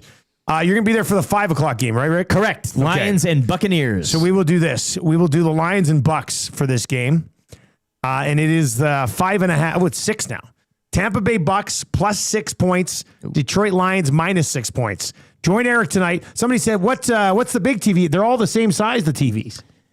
Yes. It's two big walls wrapped with televisions. There is a larger screen one. The big one, but everything else is the same, right? Yes. Yeah. We're going to have it all on. I mean, you got the ponies too. And actually, Hurricanes Golden Knights is that's a juicy game in the NHL. I'm going to pay zero attention to that. You can have it all on, though. That's the beauty of Sellies.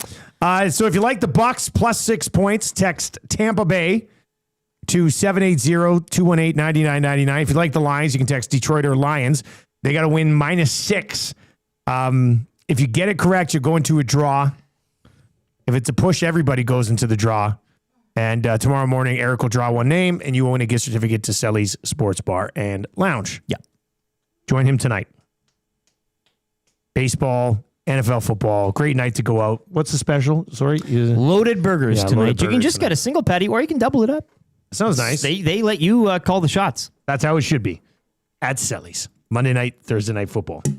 All right, let's dive into the wrap for William Huff. If you want your place to look as good as ours, Bruce and the team at William Huff now using Prolux lighting for some of their lighting services. What a collab. You love to see that. Yeah. You love to see when partners come together here. But they've been doing it since 1952. WilliamHuff.com is where you can find them. If you want to do business with good people, and who doesn't want to do business with good people? William Huff, good folks. What did we learn on the show today, you guys? Well, I think it's pretty straightforward. I won my CFL championship. We learned that. CFL Fantasy Championship. We also learned that, now, look, one way to redeem himself, Matty, would be showing up early for the hangout, unlocking his office, and bringing us the cards. Well, he's already. He hasn't even brought the cards in. For the binder for the wrap. That would be one way to kind of redeem the whole terrible episode that we've... Man, you got a bag of cards for us? What? Thank you, sir. And a binder and a cap? My man. Thank you, Matty. You're the best, Matty. That's a cap right there for Specifically? Wow, look at this, boys. We're in. We're in. Let's go. This does put a smile on my face. Hey, look at the binder. We are so in now. Yes. Let's go. What is that hat? Fill that bad boy. Oh, a new Mariners hat. Look at that. And look at these packs, boys. Holy heck. Look at this. Who am I? Tell me which former Oiler am I? Evander Kane. I'm Easy pretending now. they're a big stack of bills. now. No, exactly. Yeah. Oh, that's good. Oh, might as well crack one with the boys here this morning, eh? And we got the binder, got the checklist. It's fully on, baby. Thank you, Matty. And Casino Dealer Yeah, J. Casino Dealer J. Awesome. Thanks to Matt for having it in his office so we couldn't get it till later in the day. And I love it. It's added to a nice part of the show here. Malkin base, Buchnevich base, attack angle. I haven't even pulled one of these yet. Attack angle, Matthew Tkachuk. Oh, I got an attack angle as well. What? Future Oiler David Pasternak. Oh, that's good. That's nice. Owen I Tippett, like that. Hannafin base. Okay, that's good. That's good. Trav, open up your pack quicker, buddy. What is this? Amateur hour? getting better. I struggle That was with the pretty good, cards, man. I really do. Okay, yeah, Matthew Tkachuk. Gross. We've got Monumental Moments. Jordan Bennington. Not the best Binner. one. And Jake Ensel. Decent. I was going to say the Trailblazers signing 2 players this morning as well. Oh, that's also mostly my Cavers Reed Fantasy Football League of Adult Things Championship, though. 2 of the first 3 years. Mostly, yes. Champion, which is nice. All right, let's see here. Let's dive into your text of the day for Royal Pizza. So come on home, Royal Pizza. Game 7 today. Let's see here. We paved the path, but a lot of contestants for this. Oh, tons. That's the thing. the- I'm having a hard time sorting through. I've got a few here that I marked down. I've been trying to sort through them today. I'm taking a look at them now. You got to start saving these and work our way through the show. It's just the show is so dang busy. There's a good one. I think I know where we're going to go. Anyway, text of the day brought to you by Royal Pizza. Still making it great with the best and freshest ingredients around. You'll find top-notch service, too, for over 55 years. You can order online today, www.royalpizza.ca, or visit one of their 14 locations in the Edmonton area if you want delicious pizza maybe to watch Game 7 tonight. Royal Pizza. Let's get that done. It's a two-hat day. Well, somebody's like, get that hat off your head, LT.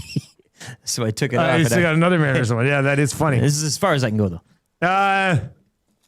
All right, let's go with this one from Tommy Rubella. Oh. Going to win text of the day today. Any Oilers coach when they see Todd McClellan's blender in the cabinet at Rogers Place. I born ready. I born ready. They open it up. It's like in American Pie when his brother would leave. Remember, he had the book? He's like, I want you to go find this book. Todd McClellan go to Knoblauch and say, listen, man, if you go into the back office and open up the cabinet in the corner, the code is blah, blah, blah, blah, blah. Open it up. You'll find the blender in there. That'll get you different line combinations over and over and over again. That's your text of the day. Tommy Rubella, congratulations, buddy. Gift certificate to Royal Pizza. Coming your way. All right, so hit this now button, and it'll tell us what's coming up on 95.7 Cruise FM. What do we got? We got Basket Case from Green Day on the way. Do you have the time to listen to me whine? I am one of those dramatic fools. They're addict to the bone, no doubt about it. Because I give myself the creeps. Yeah, that song's coming up. So you have that on 95.7 Cruise FM. We've got the Hangout here on TuneIn, on iHeart, and at EdmontonSportsTalk.com. On YouTube, hammer the thumbs up for us, turn on autoplay. That'll take you right on over to the Hangout as well. We'll be back on 95.7 Cruise FM tomorrow morning. Tell your friends we are live on a powerful FM signal every single morning. We think they will like it as well. Enjoy Game 7 tonight, everybody. Best of luck, Lieutenant Eric. Hey, good luck. Don't Good luck. All right, enjoy that game tonight. We'll break it down tomorrow. Win. For YouTube, Trev, Lieutenant Eric, I'm Dustin Nielsen. Take it easy.